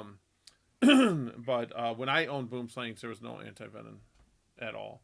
If I was going to be bit, I probably would have died. Well, I got to log out. Nikki, love you. You were Later. Um, When yeah, when Al sent me that file, though, I was like, he said, "Don't show this to nobody because nobody's supposed to see it," you know. And then I looked at that file and I was like, "Holy crap!" I had no idea, That when they no were on the idea. inner circle, I didn't know that went to you. That went to the inner circle. Yeah. Oh yeah, he sent me that. I was like, "Holy crap!" The venomous world has an inner circle. I promise you. Oh, I know it does. When Dr. Brian Fry, out of Australia, uh, with the whole venomous, how monitors are venomous, when Hmm. that went out, I mean, we knew about it. Certain people knew about it a year before it was released. Um, because, I mean, in technicality, and I don't want to say this too much, I mean, all colubras are venomous to an extent. Hmm. To They an all have extent. a Yeah. like the water snakes, the brown water snakes. They have that to prevent you from clotting. Once it bites you, Yep. your skin they don't clot. So the venomous world was like my go to. It was me and Al on YouTube. Like everyone thinks that YouTube's a big thing, and it just started out. I mean, we're talking 2006, 2007 when they weren't paying nothing, and we would have 400,000, 500,000 subscribers, Hmm. and that's when we did it. And now they're saying, oh, it's all new. I mean, we were doing it back then with Hmm. our camcorders and what 320 or 360 Yeah. and all that other stuff, and we were showing. Yeah. I mean, I got video of me getting right in a boom sling cage with a camera and Al calling me saying, Gary, stop doing that. Because like, dude, it's not gonna bite me. I'm not free handling it. I'm just getting really good video of it. Martin, Did you go ahead. go ahead? No, go ahead. You first. Martin Smith, when he broke the Guinness Book of World Records over in Africa, Martin Smith's a good friend of mine. Another venomous keeper from South Africa. Yeah. Did you see Tyler Nolan's video Which one? where he opened up the cage and he was looking for the Mangshun? Is that how you pronounce that? Does Tyler have a Meishan? Yeah, and he opened it up and it flew out and it caught his shirt right in the chest. And he had to take his shirt off. He's looking to make sure it didn't catch him on the skin. It was crazy. I'm gonna get a hold of him. I didn't know he had a Meishan. Yeah, absolutely insane. Them get huge. Yeah. Meishangs would be huge. That's a dream species of mine. Is a Meishan. The hognose at 95% of the time wouldn't have any type of reaction. You'd be fine. Well, yeah, they're not. That's another question. I've always wanted to know what the venom is like on those, and nobody ever says anything. Like it's A tegu bite would be worse than a hognose bite. 99% of the time. Oh no, I'm talking about the Mangshun viper. Oh, the venom, how Meishan bad. viper. That I honestly couldn't tell you. I don't know they pump a lot of venom. Like your gaboon, your betta species, your gaboons, your rhinoceros, and all that good stuff. Even if you get anti-venom, you could die. Yeah. I'm going to ask a question here, Frank. Here, how would you know who's allergic and who's not? You can't say a bee sting because it's nothing like bee venom. Nope, it's Totally different. It's totally different than bee Van venom. Garden And spider. you could be allergic to bees and not allergic to hognose. So I'm Um, just curious. My family went outside and fed our spiders on our porches. We leave all our spiders out on our porch and we feed them. We feed our It's spiders. funny. I take care of my spiders too. I see around here. I take a little. All Work meal wildlife. them out. I don't. I all wildlife. I am very weird. I take care of the raccoons. Seriously, I would rather trap something live and relocate that than kill anything. Even squirrels, chipmunks, all that. I won't kill things. We are pests. We freaking put animals in boxes for our own pleasure. We're parasites, aren't we? Yeah, parasites. We- That's what we are. Did you ever see the video of the girl with the raccoon? She opened up her door. She was a little girl. She come home from school, Mhm. and it grabbed her by the leg, and the mom grabbed it. I was like, "Phew." I was wondering. Do you know what I was wondering? There, raccoons are not very aggressive, and rabid ones are. But I mean, all raccoons aren't rabid. I was wondering if there's babies around there. Well, according to the little statement that she put, I guess they captured that raccoon, and it had rabies, so they had to go through rabies shots. But that was the first thing I thought of too. Was maybe it's a mom with babies around. They're going to defend it, but no. She said it come running up out of from beside the porch and grabbed the daughter by the leg, and she had to go out and grab it, and it was rabid or something. So, Like I love bats, bat boxes, all them. mm-hmm. I actually talked to the curator of a zoo outside Chicago. Some people might know him, some people might not. But and I was looking to get bats for my zoo, and the caging they properly need. Like there's zoos that do not keep bats properly, so the space that they need to properly keep bats. So I backed off on the bat thing. Mm-hmm. I wanted bats pretty badly. I suppose because they're very highly intelligent. I suppose if you don't have the right kind of enclosure, they could really suffer mentally with the whole. And I know one of my homies that has a space now, but I think he's got it all planned out already. Didn't Brian can do it. Oh yeah, didn't Urban Juggle Radio at Oh, no. uh, I'm sorry, but I'm gonna go look at his name. I know he's a friend of mine on Facebook. yeah, mine too. He's real good. But didn't he have bats at one time? I'm not totally sure. Danny Menendez. Yeah, Danny. I'm not totally sure. I'm gonna maybe. It took me a minute, but I knew I'd think of who he is. Danny Menendez. I call him Sexy Beast. If you guys see, I call him Sexy Beast online. Danny, to give a quick story, why Danny's so cool is I did Herp Radio way back in the day. When I do 2004? I was Something doing like Herp that. Radio, and then he brought Urban Jungle, but he was one of the only. Well, there's only that and then Reptile Radio, which copied off Herp Radio because Herp Radio came out first. And I used Herp Radio because of Pro Herps. I own Pro Herps, but Danny was cool with me the whole time. He always wanted a collab too. He always wanted a collab, but we never did. I don't know why. He when I put pictures up, he'll find something stupid in it, and he'll mark on it and repost a picture on my page again and say, "Did you see this? This is this." Making fun of it and stuff. It's hilarious. But I do know he does a lot of things with birds. Birds, yeah. He's got a cassowary, right? Is that what it is? Yeah, he's a good guy. I mean, Danny. Oh, yeah. I have nothing to say bad about Danny. He's very vocal though. But he's very much so an animal lover. See, he doesn't believe in keeping animals in cages. That's where his thing is. And overbreeding. Like he tore Jay up on one of his videos about breeding so many retics. And he's talked to me about the gecko thing. He's talked to me about the gecko thing. See, but there's a difference between me and some other people. Like, I mean, I can have my friends come to me and talk to me, and we can agree to disagree, move on, or whatever. But Danny, who else? I mean, this Darian guy. Darian, you watching this, bro? Bro, who are you? I don't know. Darian and I got some issues, but I won't. You could work through them, I'm sure. Yeah, but at the same time, there's people lying about him, and there's people calling dubia and trying to get dirt on him. I'm like, don't involve someone's employees, dude. No. Don't do that. That's BS. If you got a problem with Darian, post about it if you want. The drama's stupid. Post about it, or just give the guy a freaking phone call. I mean, give him a call and say, "Yeah, you're dumb." I mean, I called him out. Yeah. I mean, Darian bought Morph Market. I've voiced my opinion on some of his things, but again, I don't personally know him, so I can't say nothing really super bad about him.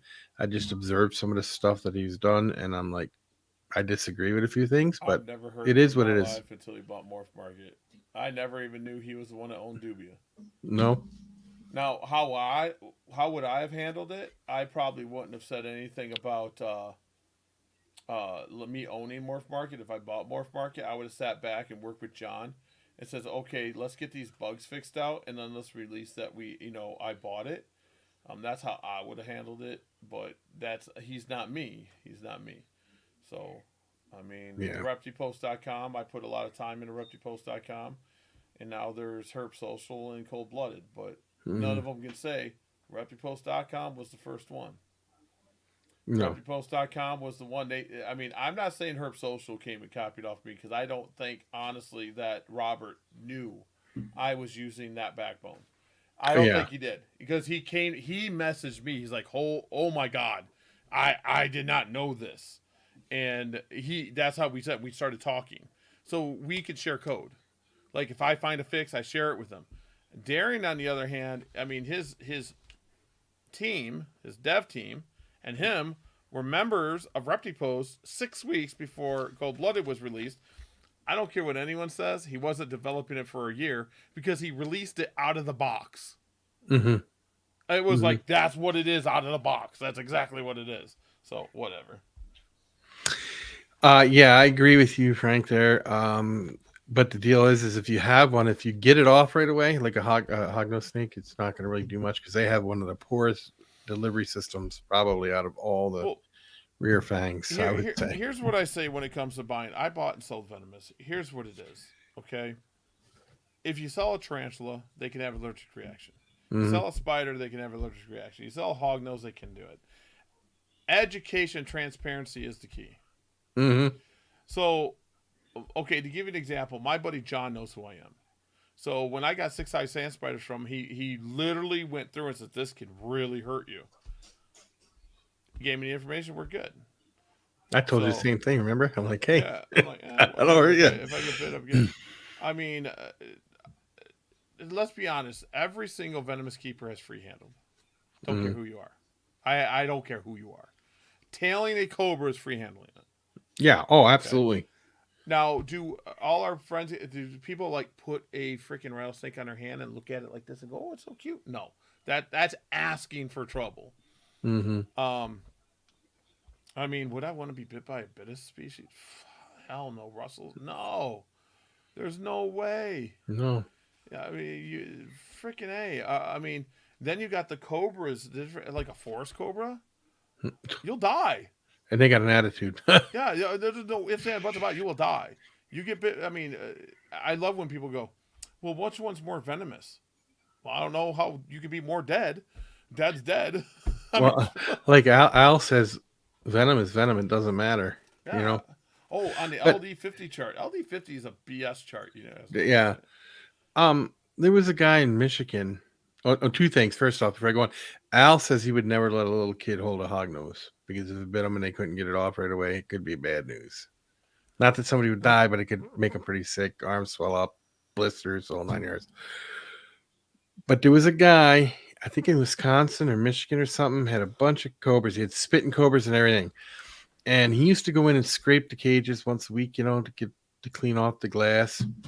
And that would create dust, which got into his system, which made he got bit by a spitting cobra on a toe. And within 10 minutes, he was dead because he had an anaphylactic shock because of all the overexposure to the venom dust.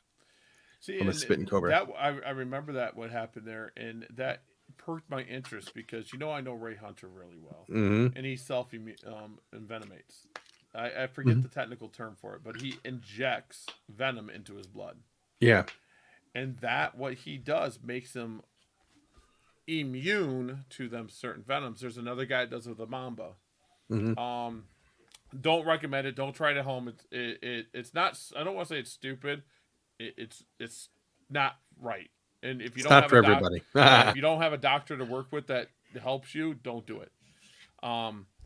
But to give an example, Ray Hunter almost lost his life to an eastern diamondback.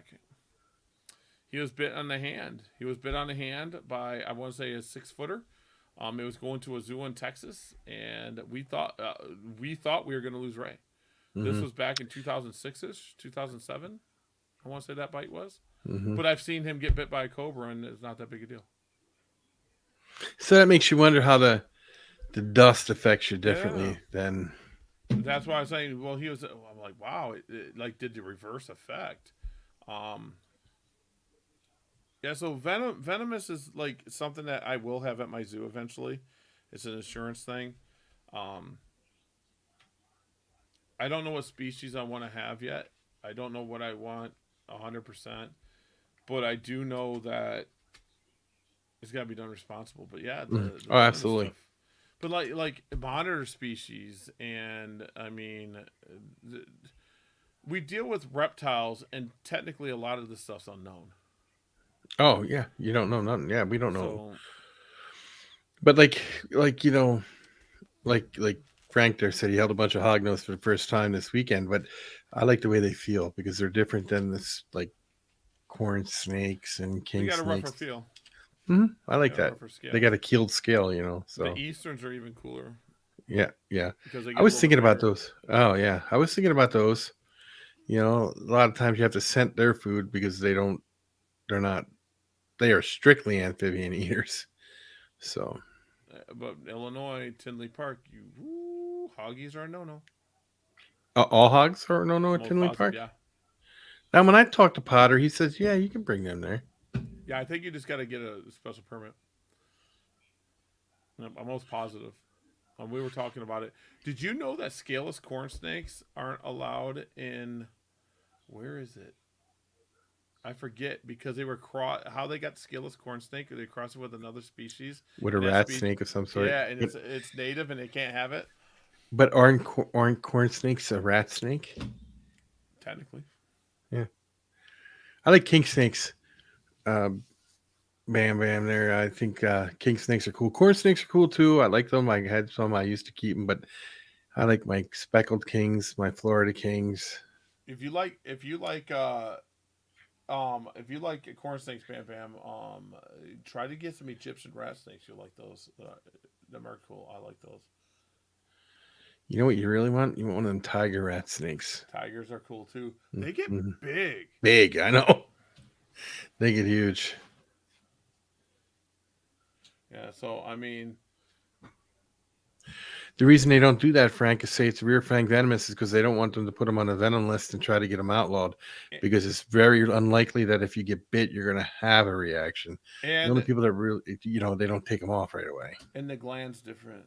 Yeah, it's not the same as a regular, like a mamba, not a mamba, but like a boom slang has an actual venom gland, which is different than a hognose. Bamboo rats are freaking insane too. But We were talking about them last spring. Yeah, any of the Asian rats, yeah. So the milk snakes, I like milk snakes too, like the black milks. Everyone's going with the Mexican black kings, and no one talks about the Mexican the black milk snakes.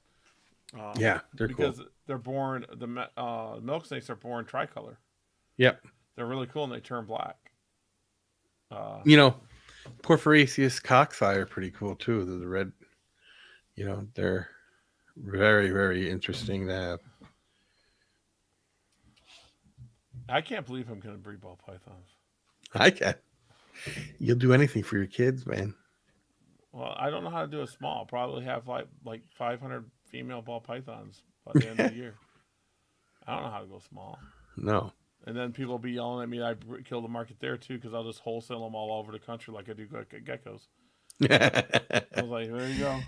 I don't think, I don't care how big you got. I don't think you'd put too much of a dent in the market for some reason because I think that one person can't. One person. Yeah, can't no. What I think's funny. This is what I love. Is I can put the same genetic gecko on a table and someone goes, it needs to sell at $100. I'll sell it for $400. Yeah, see.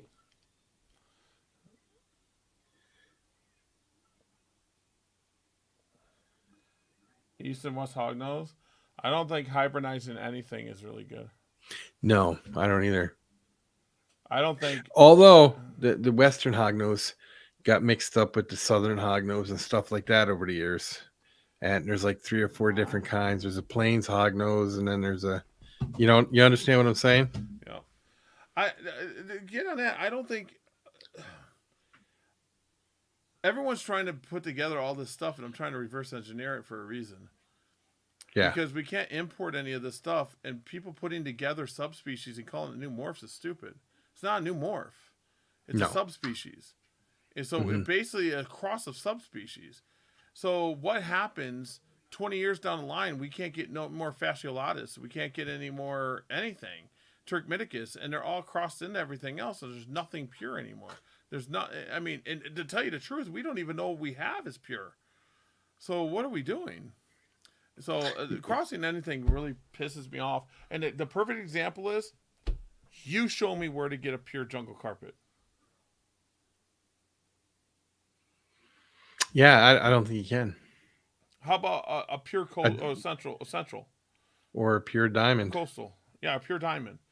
Because we'll never get America's never going to get any more wild. Mm-mm. They're not going to get it. Mm-mm. We're not going to get it. So we're trying to get a big name for ourselves and not preserve Here. anything. Here's the thing on that, though. Sometimes they say you can't get this, you can't get that, but yet during the big Burmese python ban, somehow people started breeding pieds, and it's like, how did that happen? Story on that. Here's what it was. The story on that was they were imported before, but they were not. They were purchased before the ban. Okay, 100% them pieds. I've looked into it. They were said to be 100%. They were purchased before the ban, but they were not shipped before the ban. So how did it do? You want my personal opinion? You pepper the boxes on the way over. No one's gonna say nothing to you. That's exactly what happened. That's what I was thinking too. Paying people like, hey, Earless. yeah. Look at earless monitors. Yeah. But come on, seriously. Look at earless monitors. I mean, come on. So that's what I'm saying is we go after all these morphs, which are is awesome, but I mean, if we really love the animals, I mean, we gotta preserve something. Like I don't want to say what it is. I'll tell you after air. The project that I got with Adam, I got just to preserve. Which is awesome. It's always awesome to do that. I mean, And then it works. I got contacted today. I need pure this, Gary. You're the guy that has it. I have it. We got it. So that's like, with the berm coming over like that. But then you get people like Jeremy Stone, the Diamond Project, and he got hammered. And he was headed for years before he got hammered. I mean, seriously. But then Brazil's crazy. Yeah. Yeah, I mean, there's species like that, like the isopod. How long did isopods were traded online and in the mail? Mm-hmm. But now that become a big hobby, it's illegal to ship an isopod if you're not permitted over state lines. I got my permits right here. Yeah, so if you have isopods and you ship them over state lines and you do not have the permits, it is illegal. Yep. So, I mean, shoot, it's illegal not to put the scientific name and common name and how many animals are in the box when you ship it. It's a Lacey Act. Mm-hmm. If you don't put the scientific name in the so I mean, these little freaking, yeah, it's all good. But I mean, do I have the money to pepper the box? I don't have the money to pepper the box, but I do have stuff that no one else has. Now here's a question. I know you have to put the number that's in the container. Mm-hmm. You had to put the common name and a scientific name on there. Now, let's say they decided to pop open a box and they opened up this box and you had isopods in there or something. And you said 15 isopods. Then a couple of them are females and had babies on the way and there was like 30 in there. Could you get in trouble for that technically? Not really. The number's not as important as the scientific name. The scientific name's the big one. And the salamander, same as the newt? No. How is it? I don't salamanders. Know. It's hard to explain with salamanders with newts. But I know they're different. Right. Mm-hmm. Captain Kick-Ass. I like that. But I mean, yeah. So the one thing that bothers me is I had someone come to me and say, I have an albino Turkmenicus that's rare. I was like, it's not. It's been done. Mm-hmm. The leopard gecko people's been doing it for a long time. It's not anything new. It's not. It's not like we just imported Turkmenicus last year and saying, no. They're new. They've been around for a long time. Macularis, Montaneous, and all of them, they've been around. It's not like we just imported them. So usually, if you're thinking about doing it, thinking you're the first one to doing it, you're not. Just like me, I'm not the first one to have pure patternless. I'm not. I'm I'm not. You want to know why I got pure patternless? It's a homage or a dedication to Marsha of Golden Gate. She's a friend of mine. So it's like, hey, it's not Golden Gate line. Golden Gate was really pretty line, but they're pures. And I worked my ass off to get them pures just to have pure patternless. I'm not the first to do it. Yeah. But I do have true first in the world. I do have that. I believe it, yeah. I still didn't name them. I don't give a shit. I don't care. The one thing Clouded, and I don't really care. It's just a melanistic line that actually females produce and they get large. And then Riddler was a joke that took off. Oh my god, I was just joking. And then I put, did you see when I put a Riddler up? I go, if a Riddler looks like a Joker, does it make it a clown? It was the best line ever. And I know people are getting upset about it, but I know Matt was laughing about it. I was like, I mean, it's just a look. Great reason. But there's always a project that are pure, but for the same reasons about limited DNA. But if you talk about that, there's enough macularis out there not to do it, and you can outbreed yourself. But to take the little bit we have of Turkmenicus and Montanius and stuff like that, and then call it a new morph, it's not. I'm not being mean to you, Frank. Everyone's done it. Everything you're doing right now and mixing the subspecies, it's been done. We've been done. It's just, the people that did it didn't think of it as it's a new morph. They didn't think that. I'm not being mean to you either. I'm just telling you straight up. I'm telling you straight up that it's not a new morph. And the looks that you're getting and you're calling new names, because people are sending it to me all the time. People send me stuff all the time. If you worked on them for 5, 6, 7 years and you were recreating these morphs that you're renaming, I would say, okay, he's got a legit reason, but you haven't been around long enough to create your own stuff.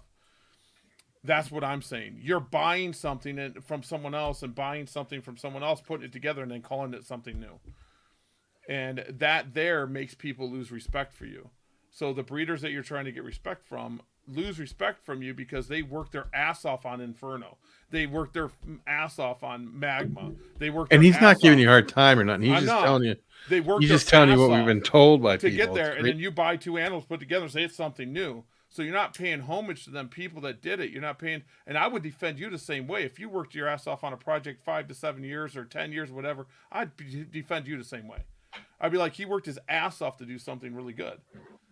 But you don't. You just grabs 2 animals, put it together, and buy followers, and boom.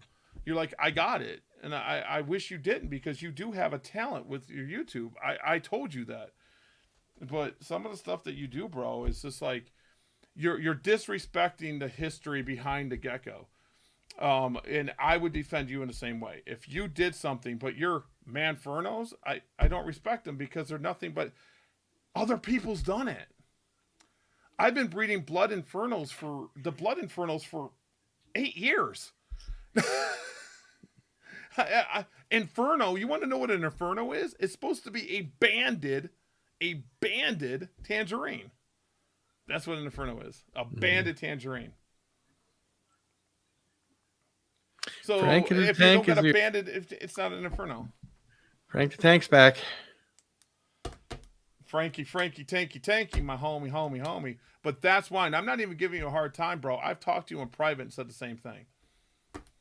But that's why certain breeders don't respect you. Because you're shitting all over people's hard-ass work. Which ones? Geckos that Wally has been posting. Oh, dude, Wally's got some insane stuff, too. Like, the micro geckos that Wally's got, I have to give him props. I mean, no one breeds those in captivity. I think he has stuff that he hasn't told people about yet. Not that he's trying to keep it a secret or anything. Not that he's keeping secrets. It's just he has stuff, and he has so much of it that he doesn't get a chance to put it all out there yet. I feel like he's like me. He'll get something, and he'll want to perfect the care and perfect the breeding and perfect it before he releases it, so he can actually tell the people. Yes, Wally from Supreme. The Supreme Gecko, yeah. So Riddler was a joke. And I tell everyone, tell everyone Riddler was a joke, bro. Riddler was a joke. The reason the Riddler's a joke is I can't call my stuff clown because it's not clown. Mm-mm. And I know Matt. Well, Matt came back and he took the original clown line and made Joker. And that made me go, oh, riddle me this. Riddler, Joker, Riddler. You get what I'm getting at? It's kind of all like the same. And you know what's funny about that? Is you were joking about it, and you told me you were joking about it, and people took it serious and just started calling it the Riddler. Yeah. And it's weird. It just took off. And I was like, what the heck? And I tell every single person it's just a tangerine line. That's all it is. It's just a pretty tangerine line. You don't even need to call it Riddler. You could do what you want with it. If you want to talk about lines of tangerine, I have 7. So I have 7 lines of tangerine. And I won't shit on the people that created and did the work. Like Electric. I won't shit on Kelly. You know, and Pat Klein did Inferno. Pat Klein's not even liked in the Gecko world that much. And I won't crap on him. No, but he's not even in it anymore, is he? Doesn't he just do frogs. the frogs? Yeah, and he does frogs and a store, but he doesn't do the geckos no more, I don't think. Does he? No, he doesn't do any geckos anymore. So I don't crap on people behind me that does things. Like, the only line that I truly can say that I started from scratch is Clouded. And guess what? It's not even on the level of other people's stuff.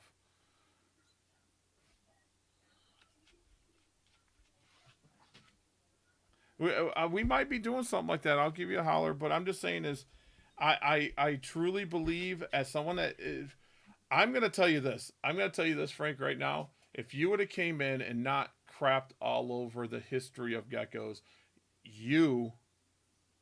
and I'm telling you this right now, you would probably be an amazing person and everyone would have pushed you. The Lemon Frost thing was BS. Yeah, I know why you did it. Let's not go down that rabbit hole of I wanted scientific research. We didn't need to hurt any more animals. The line didn't need to be saved. It just needed to go away. We got enough to deal with. We got enough nice lines. NDBE, you have NDBE all over you got NDBE Eclipse. That's frowned upon. But at least you're labeling them.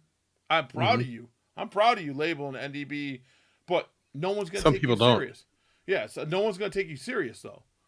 So now you got NDB Eclipse. That puts in every big breeder's mind, and everyone that's taking their stuff serious going, what else is he doing? So that's what I'm saying.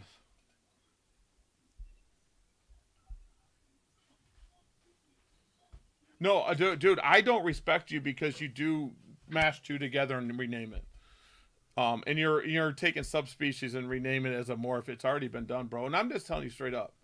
I don't have any hate. I don't have any hate. To tell you the truth, with you being cut out, I've been having a really good life.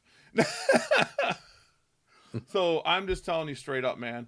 I get it. I get it. When you were going through some stuff before you got into the hobby. I get it. You came into the hobby. You're very excited about it. And you wanted to do it. Your videos are still up unless you took them down. That within a year you thought you were a professional. And there's people that you get upset that because they're mad. There's a lot more people that are mad at you. That what you do. You could do you, man. Go do you. But would I take a Geeky Gecko creation gecko and put it in my collection? Never. I wouldn't even take a male. But would I take from Miles? Would I take from Dab Exotics? Would I take from John? 100%. You could give me something, I wouldn't take it. I just wouldn't do it. I think your geckos are pretty, but I think the genetics, you're clout chasing instead of putting the work in. You're clout chasing. It's more about clicks and how cool you are and what you get them names out there and getting a video out there than it is to say, yeah. I mean, there's videos that you have corrected, but you left them up. I seen the video, someone sent it to me saying, hey, he's saying that he corrected himself, and why should I leave the ones up? No, what you should have done says, I was wrong.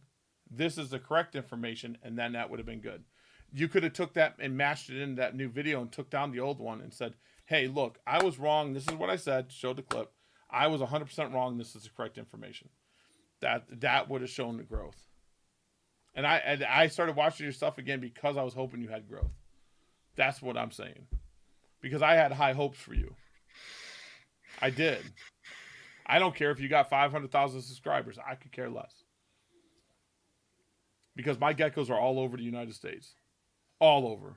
I guarantee my geckos are in the shows that you sell at. Yeah, I would say. I got geckos all over the United States. So I'm not trying to be mean to you. I'm not even trying to crush you. You got a talent. But you could have took that talent and put a little bit more work into, keeping track of stuff. Like the urban reptile. I wouldn't buy anything from that guy. Mm-mm. No one would. For that, our real breeders would do it. There's a reason. If you ever want to know that reason, let me know. And I'll tell him to his face too. I'll tell him right to his face. I could care less. Frogs, Wes. I tell you the truth. I had a person that's breeding frogs that wants the Ven scaled up, and I sent him over to talk to you because I said Wes is our frog guy. Wes is our frog guy. How many frogs you got, Wes? Maybe we'll have to get you on the show too.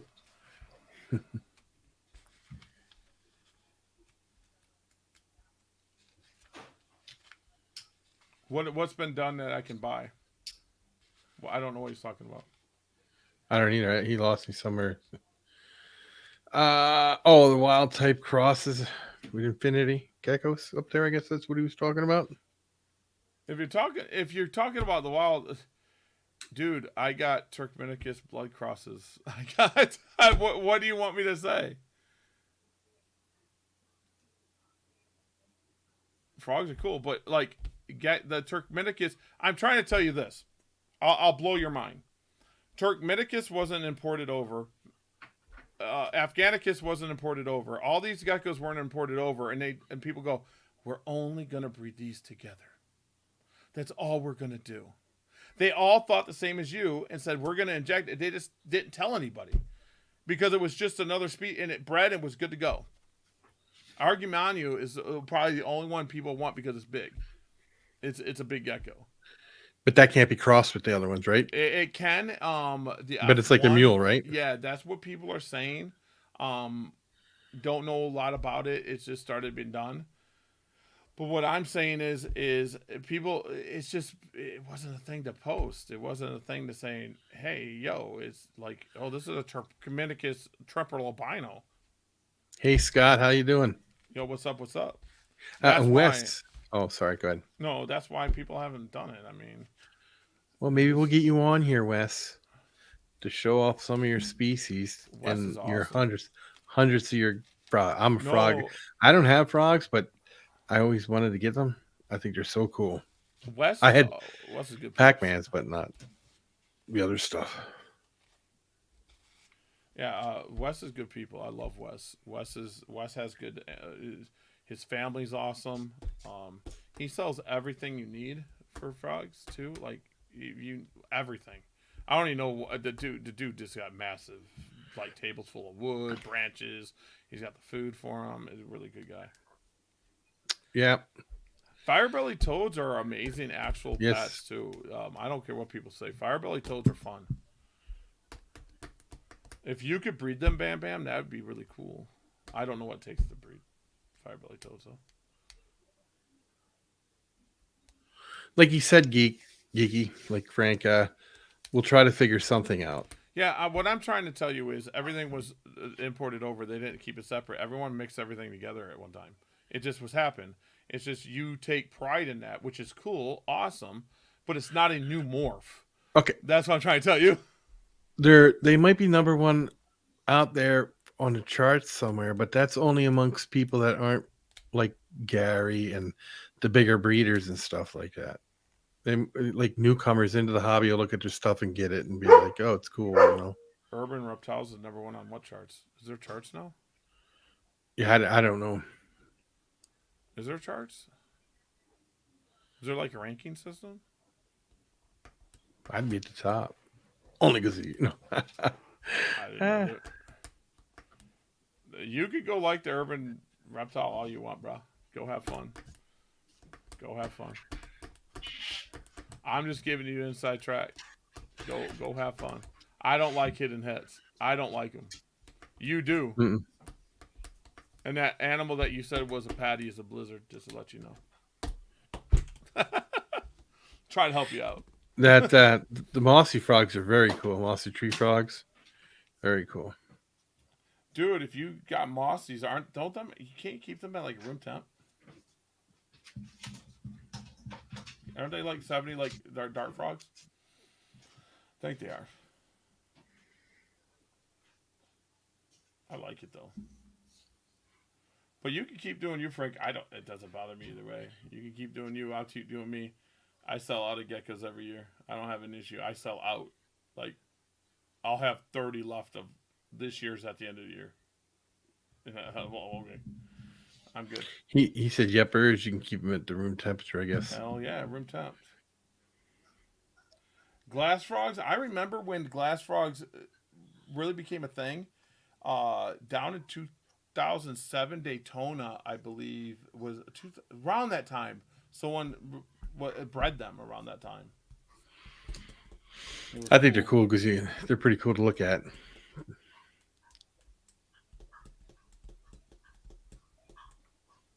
I'm going to tell you something, Frank, and then I'm going to get off the subject. If you market something too soon, before it becomes a thing, before it's reproducible, before you get something that you get the look you want every single time, people start going, they get excited at the beginning, but then they say that you blow smoke. And then you start becoming that guy. There's been a few of them that's done this and they're gone. Yeah.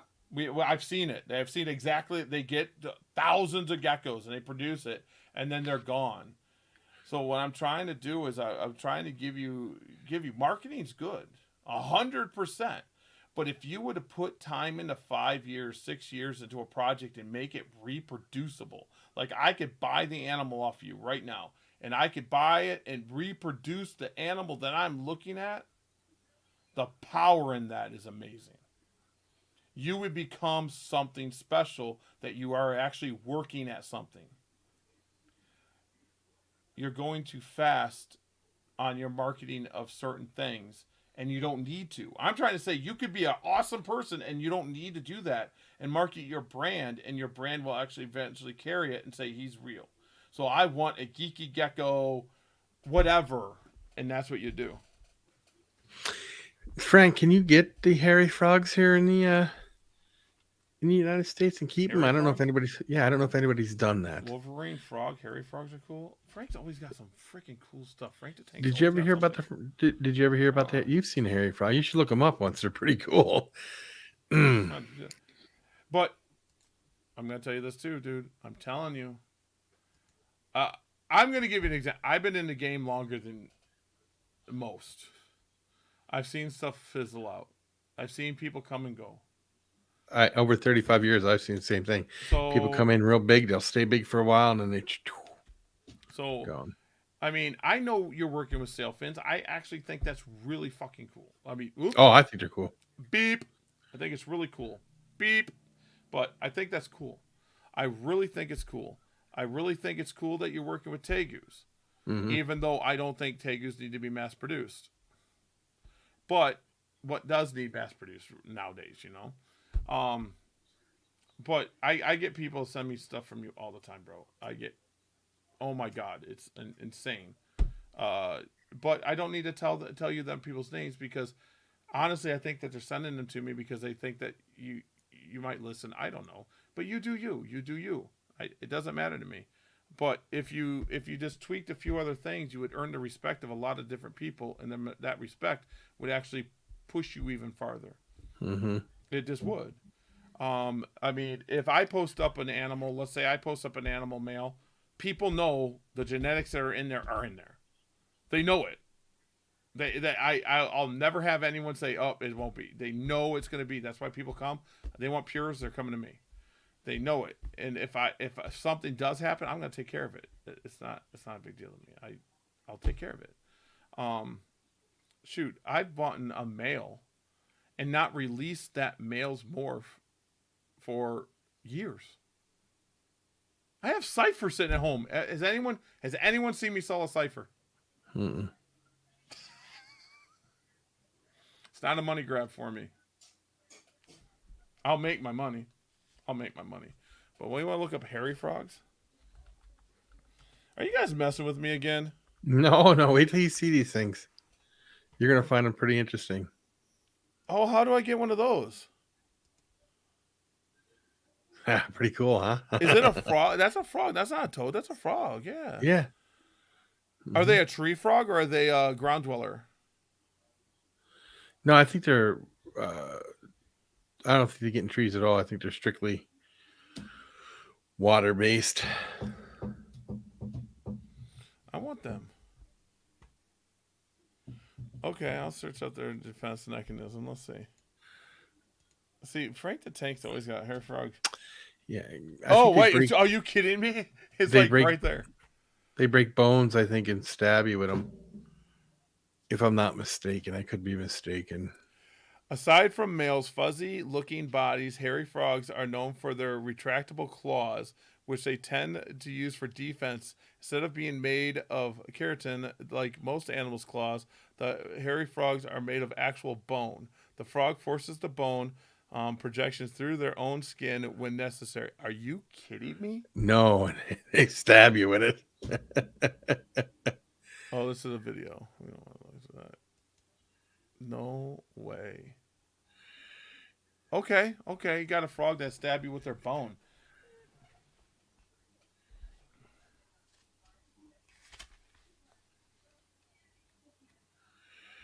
Frank, I'll tell you this too. I'll help you out. All tangerines came from the original tangerine line. Mm-hmm. All. Yeah, because there was no tangerine before it came around. Okay, at some point we got to be responsible as breeders. Okay, we got to be responsible. So an Inferno is supposed to be a banded tangerine, right? It's supposed to keep its bands to adult. So if we breed Infernos but it doesn't have the bands, is it an Inferno? The original person, Pat Klein, that bred for Infernos, wanted them to keep their banding. That's what he named Inferno.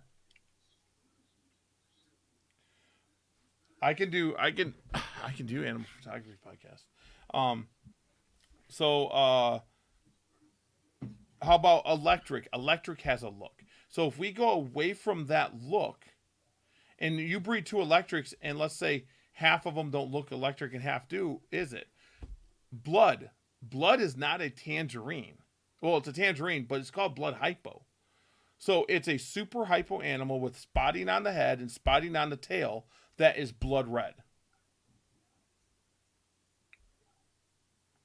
So at some point, we have to. I don't know. I don't know what I'm trying to get through because I'm kind of frustrated. But at some point, we can't just grab two animals from people and say, put them together and say, oh, it's a Manferno now, when it was just two lines, because the Inferno has crosses into it. You know what I'm saying? The Mandarin has a cross. They didn't start with a yellow gecko and have a spot and bred for it. They used other tangerine lines and made them. Just like Atomic, just like they all did. They just bred that for a certain look. And you start seeing that with almost any breeder. Like, you'll see that my Tremper stuff has a lot of striping in their tails a lot because I like striping in the tails. So a lot of my stuff, you've seen that, Andrew, with stuff I sent you. Oh, yeah. So striping in the tails is something that I don't even try to breed for. It's just I think that's the best looking animal, so I get striping in the tail. Am I going to name that a new morph? No, it's just stuff from me. So I don't know. It's just I respect the grind because I know how hard it is. It's not as easy as Tango Crush. There's just because it's out there doesn't mean I agree with the guys. Like, there's stuff out there that I say no, that shouldn't be named yet. But there's stuff out there that should be named because it's reproducible. That's the big key. You can't just pair something up and make something the first year and name it something because it's not reproducible. I may have an example for you. Heidi with her bolds. You could pick her bold out on a table anywhere, but she doesn't call it Heidi Bolds.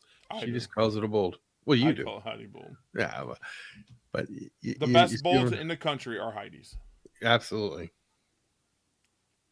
So I mean, the world's bigger than what we think. The reptile world's small, but it's also bigger. I mean, there's a guy in Ohio that has Tremper albinos. They are some of the best Tremper albino looking things in the world. I mean, but he doesn't like the internet. He's an older gentleman, and I know how to get him. But that his thing. He just takes them to a show and sells them. Mm-hmm. Best looking Tremper albinos I've ever seen in my life. Is that because he kept them pure? No, he just breeds for it. He just has this look, and it eventually worked. Like outcrossing. I mean, do you know how many outcrosses you could have if you bought 16 females and 4 males? How much different outcrossing you could do with just that group? So, and line breeding and polygenetics is a little different. Line breeding is breeding for certain looks. You know, you don't have to inbreed to line breed. Line breeding or inbreeding is just a faster way to get to it. Because you're usually going to produce the siblings. A secret, I'm going to blow it away. Breeding siblings together is usually going to give you fire. It just does. It just, for some reason, it gives you fire. Not fire to morph. Dormant for one. Genetics can lie dormant for 1 or 2 generations, like bull stripe can pop out 2 generations later. So, yes, telling people it came from infernal lineage would be correct because, but calling it, you see, you're not saying it come from, you're renaming it. So that's what I'm trying to tell you. So what I would do, here's what I properly would do, and I do this now. This is a Mandarin Inferno cross. You will continue calling it a Manferno, or I mean not a Manferno, a Mandarin, an Inferno cross, until you start replicating the look that you went for when you started crossing them animals. Once you start reproducing that on a regular basis, then you have the right, in my opinion, to say this is our line of Manfernos. That's what I'm saying. Yeah, like you can call it the Geeky Gecko. You can call it whatever, Geeky Gecko, Super whatever. So I would start calling it a cross. What you're doing is you're buying a line from this person, a line from this person, mixing together and saying, "Up, I got a new line the first year." I don't think that's correct. Am I the Gecko King? No. You can do what you want. You can do whatever you want to do. But I'm trying to tell you, it's not going to hurt you, Frank. It's not going to hurt you if you named it a Mandarin Inferno Cross, because the gecko's going to look the same, but you're paying respect to them lineages. Because you're not renaming something that they can't reproduce right away. Because I guarantee, if that's the look you're wanting, okay, I get it. 1 year of breeding 2 things together, you didn't know. I don't get it. Yeah, once their replica set the gene pool for exactly. So once you can replicate it, just like clown, do you know how much? I'll say this publicly. Do you know how much pushback Matt's getting back on the Joker? He came back, bought into clown, made some money, says it's Joker now. Can he do it? I think he has more right to do it than anyone else because he kind of made the clown. But at the same time, he's getting a lot of pushback. He's getting a lot of pushback going, well, you called it this. It's just a marketing ploy, and people call them out on it. But, I mean, if anyone had a way to rename a line, it would be Matt Baronic with the Joker and the Clown, because it's his. And Matt never said, he always says it's a project. He's always really big about projects. But I get it, dude. You're getting excited. You're getting excited. You're like, I'm producing this. Oh, it's pink. Oh my God, it's awesome. I'm going to name it this. I understand. I do. That I don't say you're a teenage mind. That teenager mind of a breeder comes out in everybody though. It comes out of everybody, and eventually you'll mature, and that will be a way, and that's when you'll really succeed. When that teenage mind of a breeder leaves you, and you're on to the next step, and you're like, now it's time for me to really put in the work. And that's just my opinion.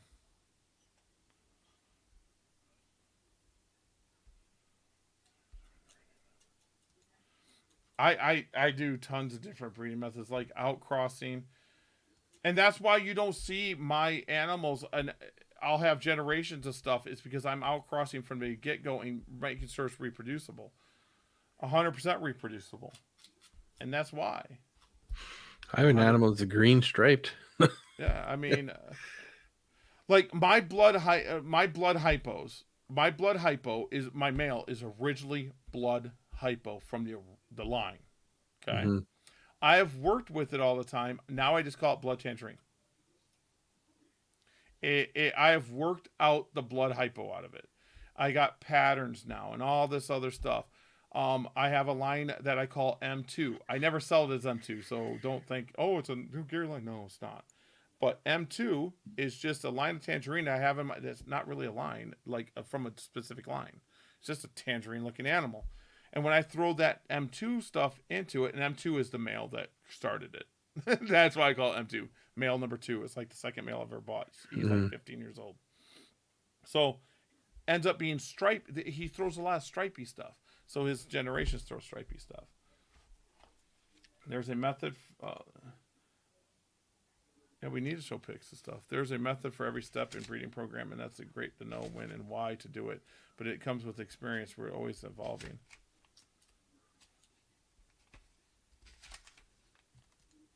I'm just, Frank, you could do you. You do you. But if you're wondering where I'm coming from, I'm telling you where I'm coming from. I've been breeding geckos a long time. Like, I love when people say, I got to sell my geckos for this. Go sell them for that. Whatever. I don't care. I don't care what you sell your stuff for. I price mine for what I price it and they sell. I don't even have an issue. Like, everything I put up on ReptiPost is sold now. It's all gone. I put up 5 animals that were gone within days. I was like, oh, cool. Awesome. I was like, whatever. We're Gucci. I don't got time to put up animals. 2.5 hours already in. We're 2.5 hours in. Dude, we good. We Gucci, bro. Yeah, but I mean, Frank coming on, I don't care. It's all good. Nah, it's all good. Frank's good. It's just, I want to be honest to him. I mean, it's either, Frank, you're going to take my words and get mad about them, or you're going to take them and think about them, or you're going to take them and say, we disagree to disagree, or agree to disagree, or agree to disagree. Mm-hmm. I got you gems, bro. I already got them set aside for you. Gem radars. You promised me all your gem radars first. I got Gemmy radars. I hashed. Okay, I will tell you this. I hashed out 2 gem radars because I bred gem radar to gem radar. Line breeding some gems, and I hashed out 2 gem radars that are siblings. They are insane looking. I'm hoping they keep the insanity, and they don't hypo out, because I like the gems with pattern.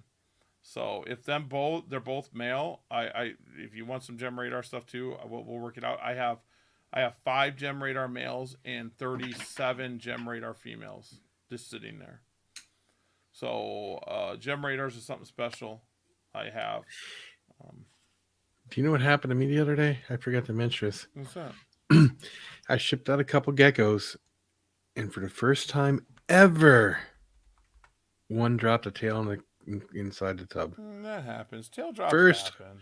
It was, out of all the ones I've ever shipped out, it's the first time it ever happened. I was like, person wasn't upset because they know it happens. They're like, no, that's fine. I'm like, I feel bad because I never had that happen before. And I always take video and pictures of the animals before they go into the box, after they're in the tubs, before they go into the box. Yeah, I'll show you guys some. Yeah, so when they drop, I mean, it could be a bump, bro. It could be a bump in a box. It could be anything. Like these here, you should take one of these if you want it. I locked it over there. What geckos you send out, bro? The good ones? Some viper geckos. There you go. So this is from clouded stuff. So this is a clouded raptor. So you start seeing that cloudiness here. Mm-hmm. So that's a clouded raptor. This one was just an eclipse, clouded eclipse. Let's see. This one here is what I'm talking about. Its sibling's better looking. So I'm scared that the other one's got more pattern. I'm scared that this one here is gonna hypo out. Clouded is my melanistic line. I bought an Eclipse group from Dab Exotics that eventually it was from Miles that came from another person, but I bought it and I got some really crazy dark animals. Like it wasn't black; it looked like a cloud. Like a cloud went over the pattern. The cloud went, and you could see it peeking through. And I bred it for 4 years, and I was making solid brown animals. It wasn't black, it was solid brown, and it darkened up stuff. It was different, so I called it clouded. And I let my friends know. Well, now it's been, 7 years? And I can reproduce it, I just don't like it as much anymore. I just don't like the look. I look, the one I hatched out was totally black, remember? And then Yeah. it turned lighter Yeah. as it got But older. remember I told you the lighter ones turn black. Blacker. Yeah, it's Yeah, you weird. did before. You're like, well, that black one's going to turn white. I'm like, no way. And then it surely did. And I'm like, wow, it turned really light. No. So, and this is our this picture here has the retic that has no eyes. Mm-hmm. And let's see if I can show you. That's me educating. That's a retic with no eyes again. That's me on the news. I gotta show some pictures. This is pretty cool. I'm hoping that it keeps that stripe. I'm breeding for some reverse stripes. I like the dark orange though in the tail right at the base right there. Yeah, I'm got pretty hoping dark. I'm hoping it colors up nice. Here is some gem and bell. So that's a radar. My radars have really big white heads. So this is really cool. This here is just a gem snow. It's het radar, het eclipse het. So I didn't hit the gem radar here. That gem's pretty cool looking. Riddle me this. If a riddler looks like a Joker, does it make it a clown? These color up really nice. It's all it is. All that was a joke, guys. So I make a joke about it. All they are is pretty geckos. You guys want to know what I sell riddlers for? $250, $300. I could care less. Let's see. My grandson and his tiger, a gaboon viper, a rhinoceros. This is a tremper, roach chow. I put up shipping stuff. What else I got? That there is this boy is a breeder. This is 2121. He was born in 21 and his ID number is 2121. But he doesn't throw too many carrot tails like that, but he does produce pretty fire stuff. That's just a blood. Let's see. There's another blood. That's that same boy. I asked for pictures. This is a gem. Let's see. There's more Riddler stuff. See, do you like riddles? It's a joke at this point. So, I mean, these are hatching out that way. I mean, it's all good. This is a bold. There's a bold tremper. I proved. Oh, remember that that NDBE that was sold to me, the female, like 8 years ago, whatever. Mm-hmm. And it's not NDBE, it's Marble Eye. It proved it. Very good. Yep. So now she's a pet. I got it on my mind. She's a Marble Eye. She's done. She'll never be bred again. But I proved it to be Marble Eye. That gecko's very rare. This is a rare gecko. That's probably the rarest of all. Abby made me this gecko. Made it like my gecko logo. My boy Shane, that's my homie. A turtle I saved. Reptipost stuff, Reptipost. This I have to do. Oh, geez, dude. I usually don't hold back males. This male I'm holding back. I could see why. It's insane now. It's doubled in size. You gotta take a picture of it and get It it. probably isn't doubled in size, but it's insane. Yeah. I'll be taking a picture of it probably tomorrow, next day. Here's more gem stuff. No, this isn't gem. This is Max No. This is a pet. Frank, that's a patternless right there, bro.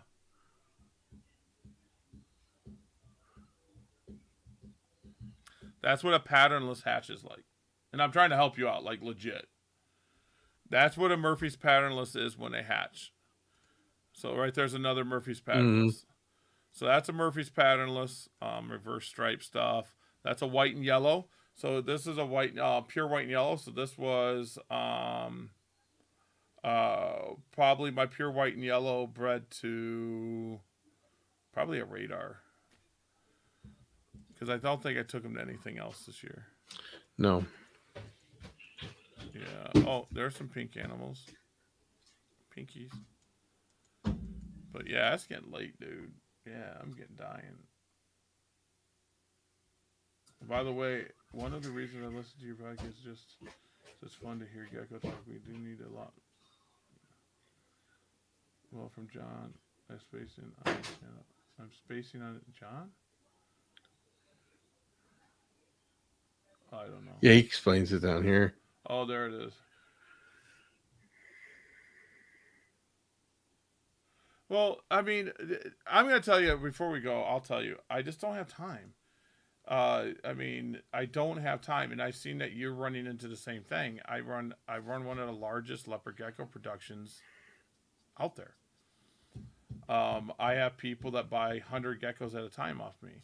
I got contracts for wholesalers, and stuff like that. So I just don't have time. I have kids. I have grandkids. I have a wife. I work a full-time job. I like money. But who doesn't? My money's going into my zoo. I go to shows and I give away geckos to kids. I've given a $500 gecko away to a kid before. They're like, I want my first gecko, and I said, you go get the setup. They went and spent probably not all their money. Went and got everything they needed, came back, and I'm like, well, you show me what gecko you wanted. And they pointed at a $500 gecko. I gave it to them. Mm-hmm. Who cares? It's a gecko. It didn't cost me any more money to produce it than the other gecko. I don't care. That kid's gonna have a $500 gecko. Yeah, Bam Bam. He set it up there. It was that's the John. So I mean, that's what it's about. Is geckos, all that good stuff. I mean, I love it. So, but yeah, I'm tired, bro. We gotta talk a little bit. I gotta tell you about the gecko project we got. That's on the side. There's stuff in my collection people don't even know about because I don't care about being cool. No, I don't care about being cool. I got stuff. I'm just gonna laugh when people release it, and I'm like, yeah, I got adults. That's all that's gonna happen. I got adults. We're good. You put it first, but I got adults. We're good. yeah. Like I said, there's not a morph I don't have in my collection, other than lines of tangerine and lines of morphs. But recesses and other than lemon frost, I won't breed it. Enigma, I won't breed it, and NDBE, I won't breed it. So Frank the Tank out of here later, buddy. Tanky, I love you, Frankie Tanky. I still have 3 hours left to work. Well, Bam, I wish, bro. You know what you do? You go back and replay it from the beginning, man. Do you know I might do a 24-hour thing for US Arc, and see what we can do. Dude, Chris, you my homie, bro. I love you, man. I do. I'm gonna thank everybody for coming in. Yeah, I think everybody. We Gucci, but this was a good episode. And Frank, what I told you, I'm not joking. Oh yeah, right. Mine's definitely Lizardon. I don't know. Oh, yeah. I'm not being mean to you.